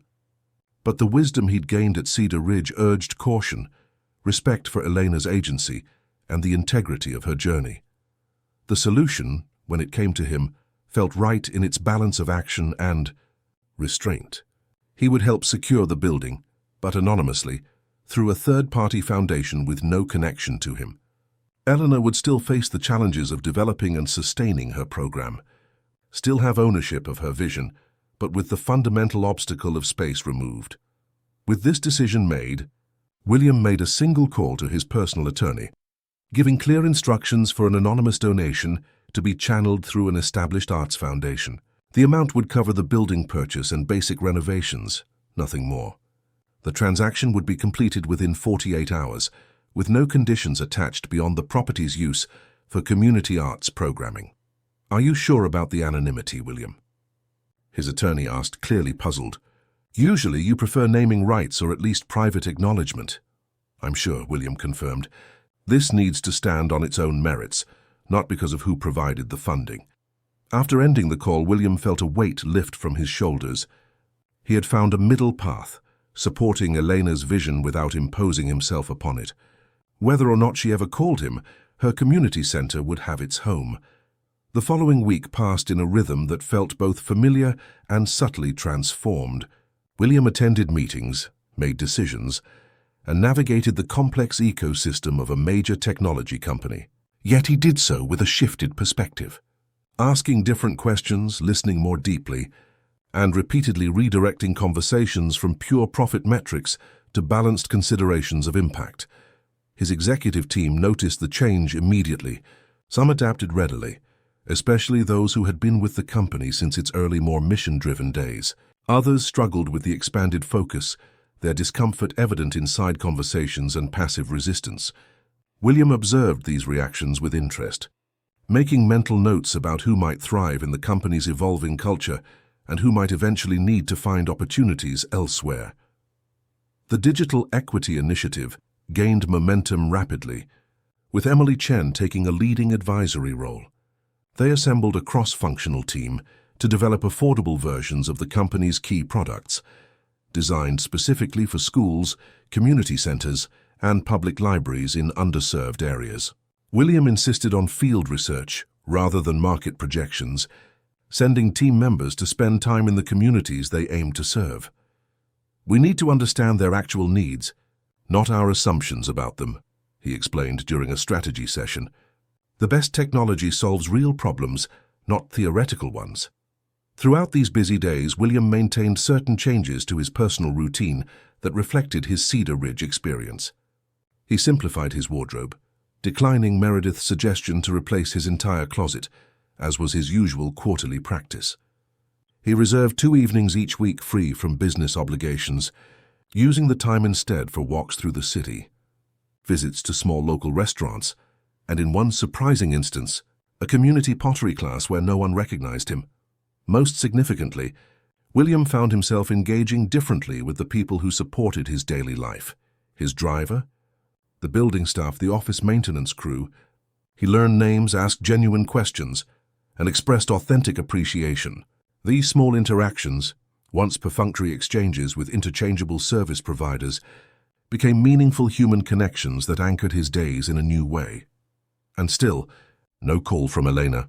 William checked his phone regularly, aware of the irony in his dependence on the technology his company had helped propagate. Each evening, he reviewed the progress on the anonymous building purchase, now nearly complete. Property inspections had been conducted, paperwork was being processed, and the transfer would be finalized within days. On Friday afternoon, 10 days after his return from Cedar Ridge, William was reviewing quarterly projections when Meredith appeared at his office door. "There's someone here to see you," she said, her tone indicating slight confusion. "She doesn't have an appointment, and she's not on any of our vendor or partner lists. She says her name is Elena Collins." William's heart seemed to skip a beat. "Elena is here now?" Meredith nodded. "She's very insistent, though polite about it. Security would have turned her away, but she mentioned Cedar Ridge, and I remembered that was the place in Vermont where you—" "Please, show her in immediately," William interrupted, standing and straightening his tie in a reflexive gesture. "Of course." Meredith gave him a curious look before departing. William rarely accepted unscheduled visitors, especially those without clear business connections. William took a deep breath, attempting to calm the unexpected surge of nervous energy. What had brought Elena to his office, Had she discovered the anonymous donation? Was she angry, grateful, suspicious? Before he could speculate further, Meredith returned with Elena following close behind. She looked both familiar and strangely out of place in the sleek corporate environment, her wild curls contained in a more formal style, wearing a simple but professional dress rather than the casual clothes of Cedar Ridge. Yet her presence carried the same authenticity, the same grounded energy that had drawn him to her in Vermont. "Elena," William said, moving from behind his desk. "This is a surprise." "For me as well in many ways," she replied, her gaze taking in the expansive office with its wall of windows overlooking Manhattan. "So this is William Parker's world." Meredith glanced between them, clearly sensing the unusual dynamic. "Can I have something brought in? Coffee, water?" "No, thank you, Meredith," William said, not taking his eyes off Elena. "We won't be disturbed. Please." After Meredith departed, closing the door behind her, a moment of silence stretched between them. Two people who had connected in one context, now navigating their first interaction in an entirely different environment. "How did you find me?" William asked finally. Elena smiled slightly. "You're not exactly difficult to locate, William. Your company has a rather prominent building with your name on it." "Fair point," he acknowledged with a small laugh. "I meant more. What brought you here? I thought you were staying at Cedar Ridge for another week." "I was," she confirmed, "until something unexpected happened." Her expression grew more serious. "Our community center building was suddenly purchased by an arts foundation I've never heard of, then donated to our organization with no conditions, except that it be used for community arts programming." William maintained a neutral expression despite the quickening of his pulse. "That sounds like extraordinarily good fortune." Elena's eyes narrowed slightly. "It does, doesn't it? Almost unbelievable, in fact. The timing is particularly interesting. Just days after I happened to share our building crisis with a tech billionaire who could arrange such a purchase with a single phone call. Many foundations support arts initiatives," William offered, neither confirming nor denying his involvement. "They do," Elena agreed. "But most require extensive grant applications, site visits, and board approvals. This happened with remarkable speed and complete anonymity." She took a step closer to him. "I came here because I need to know, William. Was it you?" The directness of her question deserved an equally direct answer. "Yes," he admitted, "but I specifically arranged for it to be anonymous because I didn't want my involvement to complicate things for you or your organization." Elena absorbed this confirmation, her expression unreadable. "Why?" she asked simply. "Because your work matters," William replied honestly. "Because that building represents more than real estate. It's the foundation for opportunities that could change lives in your community. And because I believe in your vision. Not because of whatever was developing between us at Cedar Ridge." Elena pressed. William considered his answer carefully. "I can't say that our connection didn't influence my awareness of the situation, but I would hope I'd have made the same decision regardless. The project deserves support on its own merits." Eleanor walked to the windows, looking out at the city view as she processed his words. William remained where he was, giving her the space to respond in her own time. "Do you know what I did after you left Cedar Ridge?" she asked eventually, still facing the window. "I spent hours researching you, reading articles, watching interviews, learning about William Parker, tech visionary and business mogul. So I was trying to reconcile that public figure with the man I'd come to know as James Miller." Elena turned from the window to face William directly. "What I found was fascinating. Early interviews show someone passionate about technology's potential to connect people in meaningful ways. Recent ones show a polished executive discussing market share and quarterly projections. The transformation is subtle but unmistakable." William felt exposed under her perceptive analysis. "The demands of leadership change people," he said, though the explanation sounded hollow even to his own ears. "They can," Elena agreed, "but they don't have to erode what matters most." She moved to a nearby chair but didn't sit. "After I finished my research, I had more questions than answers. So I went to Martha." "Martha?" William was surprised.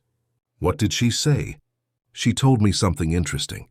She said that in her 20 years running Cedar Ridge, she's seen hundreds of people seeking something they've lost. Most find temporary, Clarity but return to old patterns once they're back in familiar environments. Elena's eyes held his steadily, but a very few experience what she calls a permanent awakening. They integrate what they discovered at Cedar Ridge into their everyday lives, fundamentally changing their relationship with themselves and the world. William absorbed this, recognizing the crossroads Martha had described. "And which category did she think I fall into?" "She wouldn't predict," Eleanor replied. "She said that's entirely up to you. But she believed our connection was significant for both of us, regardless of what happens next." The simple acknowledgement of their connection, spoken aloud in this sterile corporate setting, created a bridge between Cedar Ridge and the present moment. "It was significant," William confirmed quietly, "more than I expected or understood at the time." Eleanor nodded, her expression softening slightly.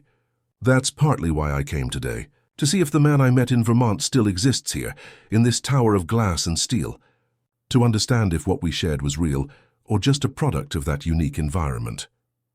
"And?" William asked, feeling uncharacteristically vulnerable. "I'm still deciding," she answered honestly. "The anonymous donation complicates things. Was it generosity or a shortcut? A genuine belief in our mission or an attempt to create connection through financial means?" She held up a hand as William began to respond. "I'm not accusing you of anything. I'm trying to understand your intentions and my own reactions." William appreciated her candor, the absence of either gratitude or resentment, replaced instead by a genuine search for truth. "My intention was to support something worthwhile without inserting myself into your process," he explained. "The anonymity wasn't deception, it was an attempt to respect the integrity of your work. Elena considered this.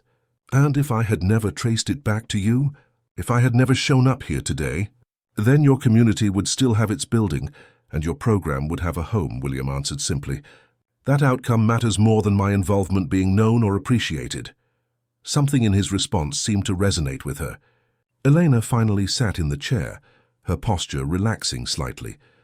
"The Foundation's representative mentioned additional funding might be available for programming once we're established," she said.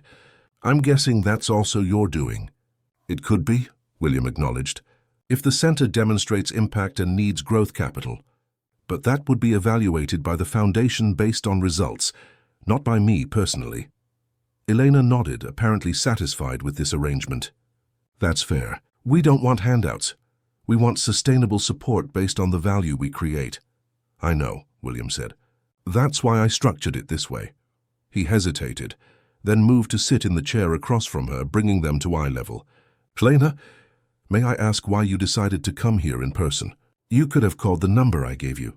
She smiled slightly.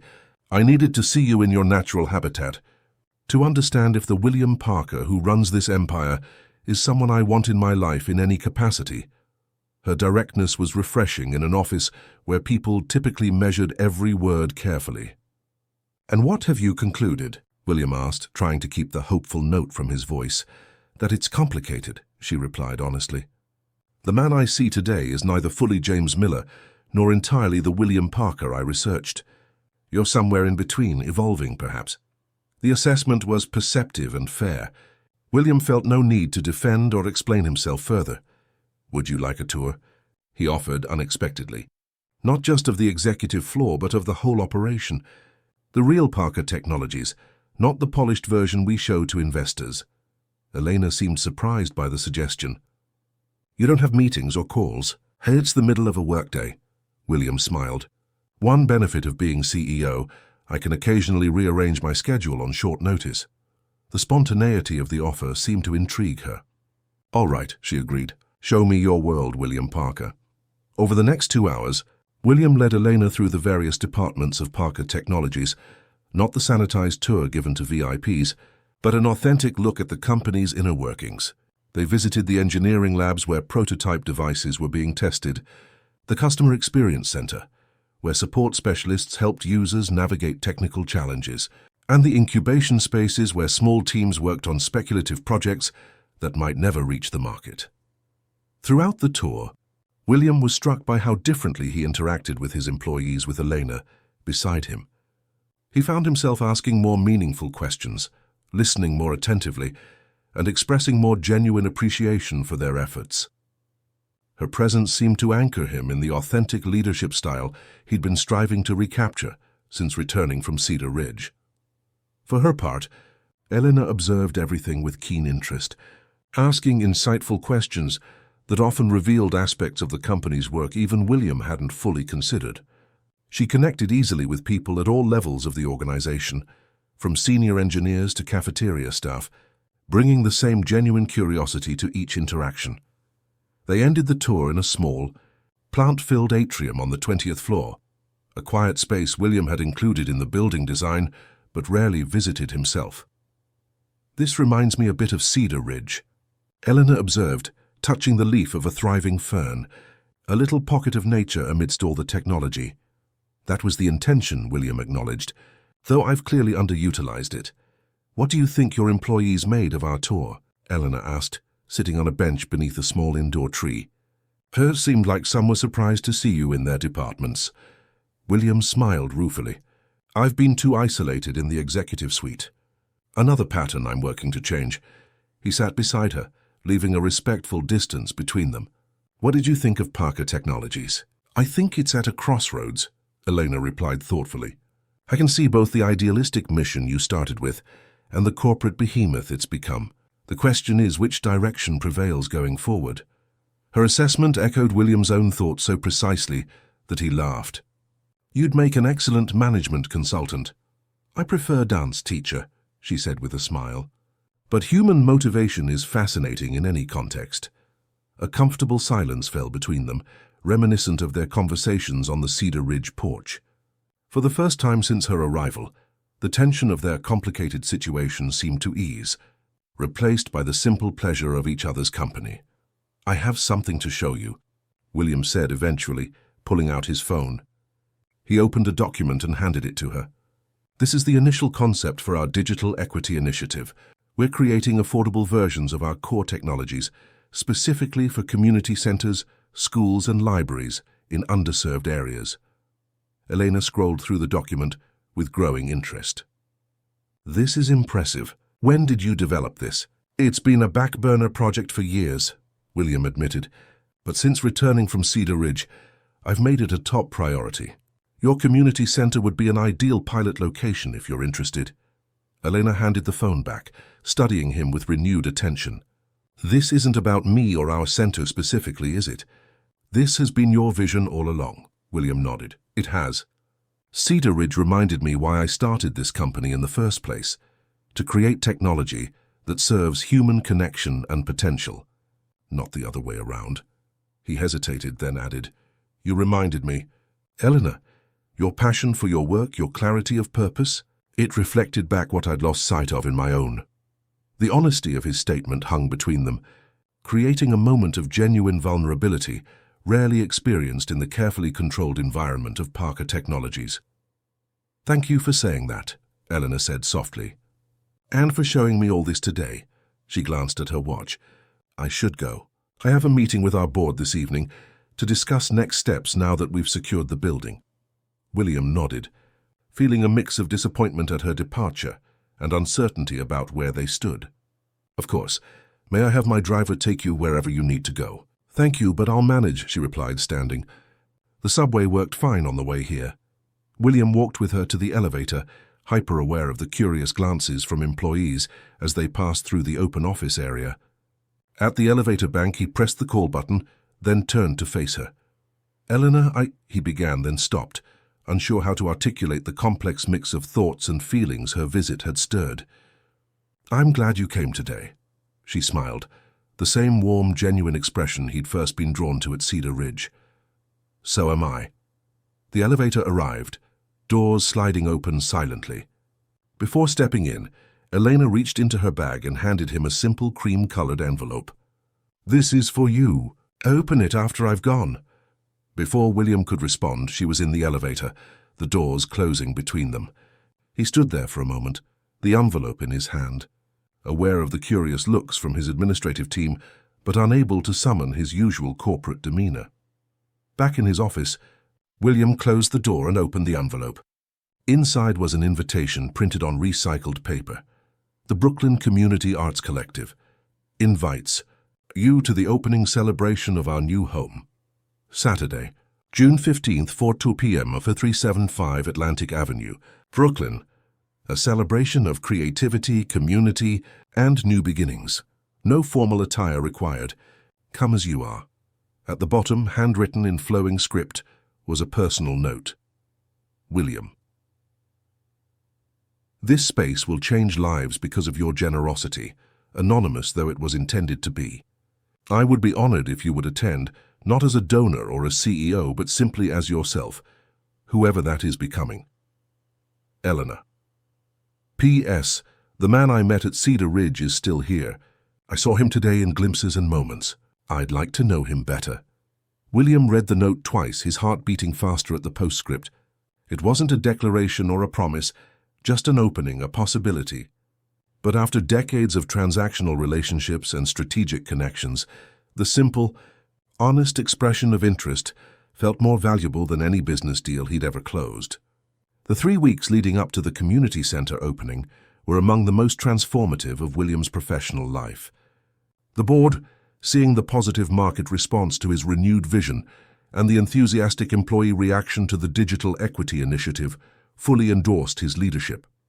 The emergency protocols were formally suspended, and a new strategic plan was developed that balanced profit objectives with measurable social impact goals. William implemented structural changes to support this evolved direction. He reorganized his schedule to include regular time with different departments, established a reverse mentoring program pairing executives with junior employees, and initiated a company-wide conversation about purpose that engaged workers at all levels. Most significantly, he assembled a diverse advisory board of community leaders, educators, and technology users from underserved areas. This group would provide direct feedback on the company's products and initiatives, ensuring that Parker Technologies remained connected to the real needs of the communities it aimed to serve. Throughout this period of intense activity, William maintained sporadic but meaningful contact with Elena. They exchanged occasional text messages about the progress of their respective projects, sharing small victories and challenges. The communication was friendly and professional, with an undercurrent of something deeper neither seemed ready to name explicitly. As the opening day approached, William found himself increasingly nervous, an unfamiliar sensation for someone accustomed to commanding rooms and making high-stakes decisions.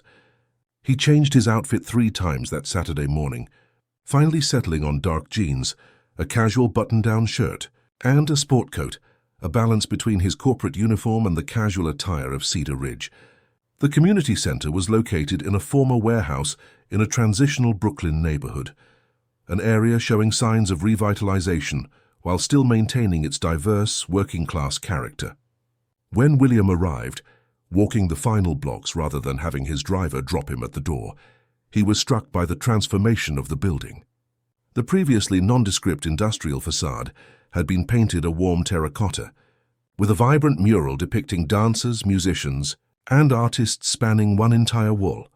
A modest crowd had already gathered in the open space before the building, families with children, teenagers in groups, older community members, and various supporters of the arts collective. William joined them quietly, not announcing his presence or seeking special treatment. For perhaps the first time in his adult life, he experienced the simple pleasure of being part of a community gathering rather than its center or sponsor. Elena was at the front of the crowd, speaking with animation to a group of children. She wore a simple sundress, her wild curls free, her face alight with joy as she gestured toward the building. She looked exactly as she had at Cedar Ridge, authentic, passionate, fully present in the moment. When she spotted William in the crowd, her face brightened further. She excused herself from the children and made her way toward him, navigating through well-wishers and supporters with graceful determination. "You came," she said simply when she reached him, her smile warming him more than the June sunshine. "I wouldn't have missed it," William replied truthfully. "This is an important day." Elena nodded, looking back at the building with pride. "It still feels surreal. After years of planning and hoping, to actually have a permanent home for our programs." She returned her gaze to William. "Thank you. Not just for the anonymous donation, but for believing this mattered." "It clearly does," William said, gesturing toward the excited crowd. I've created something remarkable here, Elena. A young woman approached them, clipboard in hand. Eleanor, we're ready to start the opening ceremony whenever you are. Thanks, Jasmine. I'll be right there. As the young woman moved away, Elena turned back to William. I have to help coordinate things, but afterward, would you like a personal tour? See what your investment has helped create? I'd like that very much, William replied, feeling the significance of her invitation. This wasn't a donor tour or a PR opportunity. It was Elena sharing something deeply meaningful to her. The opening ceremony was refreshingly unceremonious. Brief speeches from Elena and several community members, ribbon cutting, performed by a group of neighborhood children rather than officials, and a simple declaration that the Brooklyn Community Arts Collective was officially open to all. No plaques acknowledging donors, no politicians taking credit, just genuine celebration of a new beginning. As the crowd dispersed into the building for refreshments and demonstrations, Elena found William again. Ready for that tour? She asked. The interior of the former warehouse had been thoughtfully transformed into a multi-purpose art space while preserving its industrial character. High ceilings, exposed brick, and original support columns created an atmosphere of spacious possibility, while practical renovations had added proper lighting, sprung floors for dance areas, and acoustic treatments for music spaces. We designed it to be flexible, Eleanor explained as they walked through the main area. This central space can be configured for performances, exhibitions, community meetings, or classes, depending on the need. William observed how people were already inhabiting the space with comfort and enthusiasm, children trying simple dance steps in one corner, teenagers examining a photography exhibition along one wall, elderly community members chatting at cafe-style tables near the refreshment area. It feels alive already, he noted, like it's fulfilling its purpose on day one. Elena smiled, clearly pleased by his observation. That's exactly what we wanted. Not a precious art space that intimidates people, but a living community resource that invites participation. As they continued their tour, Elena showed him studios for dance, music, and visual arts, a small technology lab that would soon house some of Parker Technology's equipment through the Digital Equity Initiative, and a cozy reading room with books in multiple languages reflecting the neighborhood's diversity. This is my favorite spot, Elena said finally, leading William up a flight of industrial stairs to the building's roof. Here community members had created a garden oasis with raised beds of vegetables, flowering plants in repurposed containers, and simple seating areas offering views of the Manhattan skyline in the distance. Urban agriculture meets community arts, William observed, admiring the thoughtful use of the space. Exactly. Art doesn't exist in isolation from other aspects of community life. Elena leaned against the rooftop railing, looking out at the neighborhood below. We want this place to nourish people in multiple ways. Creative expression, yes, but also practical skills, connections with neighbors, even literal nourishment from the garden. William joined her at the railing, struck by the parallel between their current position and their conversations on the hilltop at Cedar Ridge. Then as now, Elena's clarity of purpose and authentic passion created a gravitational pull that centered him in the present moment. You've built something extraordinary here, he said. Quietly, we've built it. Together, the whole community, Eleanor corrected gently. I'm just one part of a larger vision. William smiled, appreciating her perspective. Fair enough. But your leadership has been instrumental. Don't diminish that contribution. Eleanor acknowledged this with a nod, then turned to face him directly. Speaking of leadership, how are things at Parker Technologies? Is the William Parker, who returned from Cedar Ridge managing to survive in the corporate environment? It's a daily practice, William admitted. Some days I'm more successful than others at maintaining perspective. But the changes are taking root in the company culture and in my own habits. Such as? Elena prompted.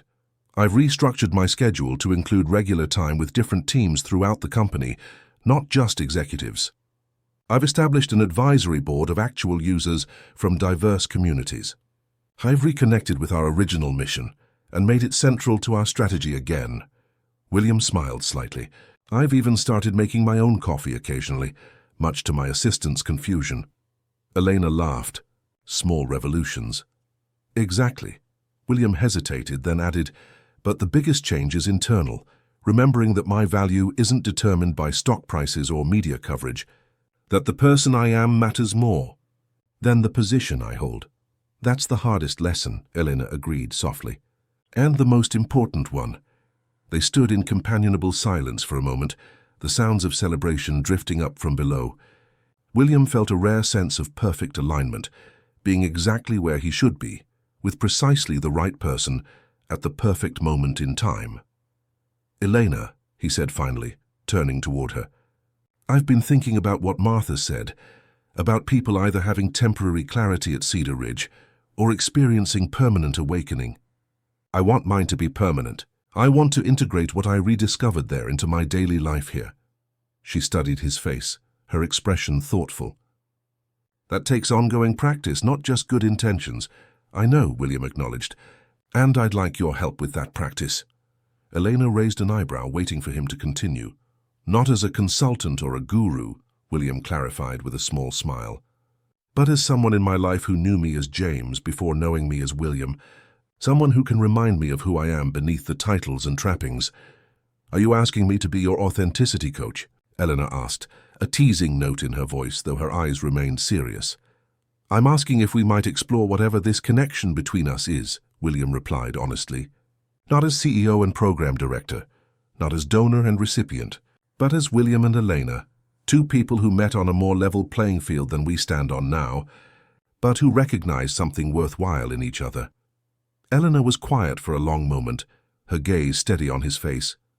"I'd be lying if I said I haven't been thinking about the same possibility," she admitted finally. "But I have concerns." "I'd like to hear them," William said, genuinely interested in her perspective. "Our worlds are very different," Elena began. "Not just financially, but in fundamental daily realities. I work with children from struggling families, with artists trying to make rent while pursuing their passions, with elderly neighbors who can't afford their medications. You operate in a world of corporate jets, board meetings, and billion-dollar decisions." She gestured toward the Manhattan skyline in the distance. "Those realities don't easily align." William nodded, acknowledging the truth in her assessment. "They don't.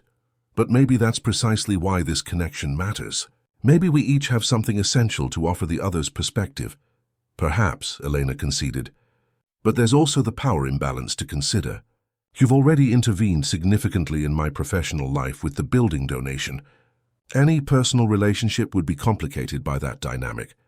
Again, William recognized the validity of her concern. "You're right, and I can't undo that intervention, even though I believe it was the right thing to do. All I can offer is awareness of that imbalance and a commitment to navigate it conscientiously." Elena seemed to appreciate his candor.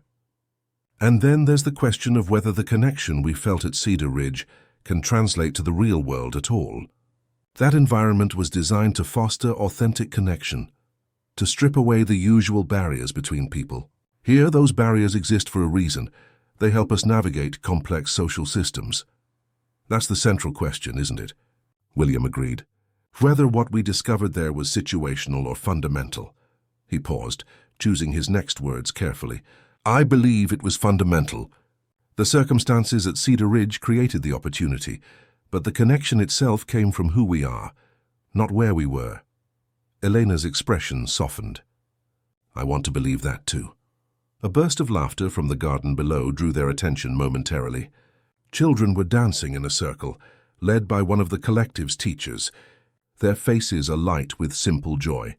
"What I'm suggesting," William continued, returning his focus to Elena, "isn't a grand romantic declaration or a defined relationship, just space to explore this connection outside the Cedar Ridge environment. Dinners, conversations, shared experiences that allow us to discover whether what we felt there can flourish here." Elena considered this proposal, her expressive face revealing the careful weighing of possibilities. Finally, she smiled, the same genuine smile that had first caught William's attention during her dance performance. "I'd like that," she said simply. "To explore this connection thoughtfully, with awareness of the complications but openness to the possibilities." William felt a surge of quiet joy at her response.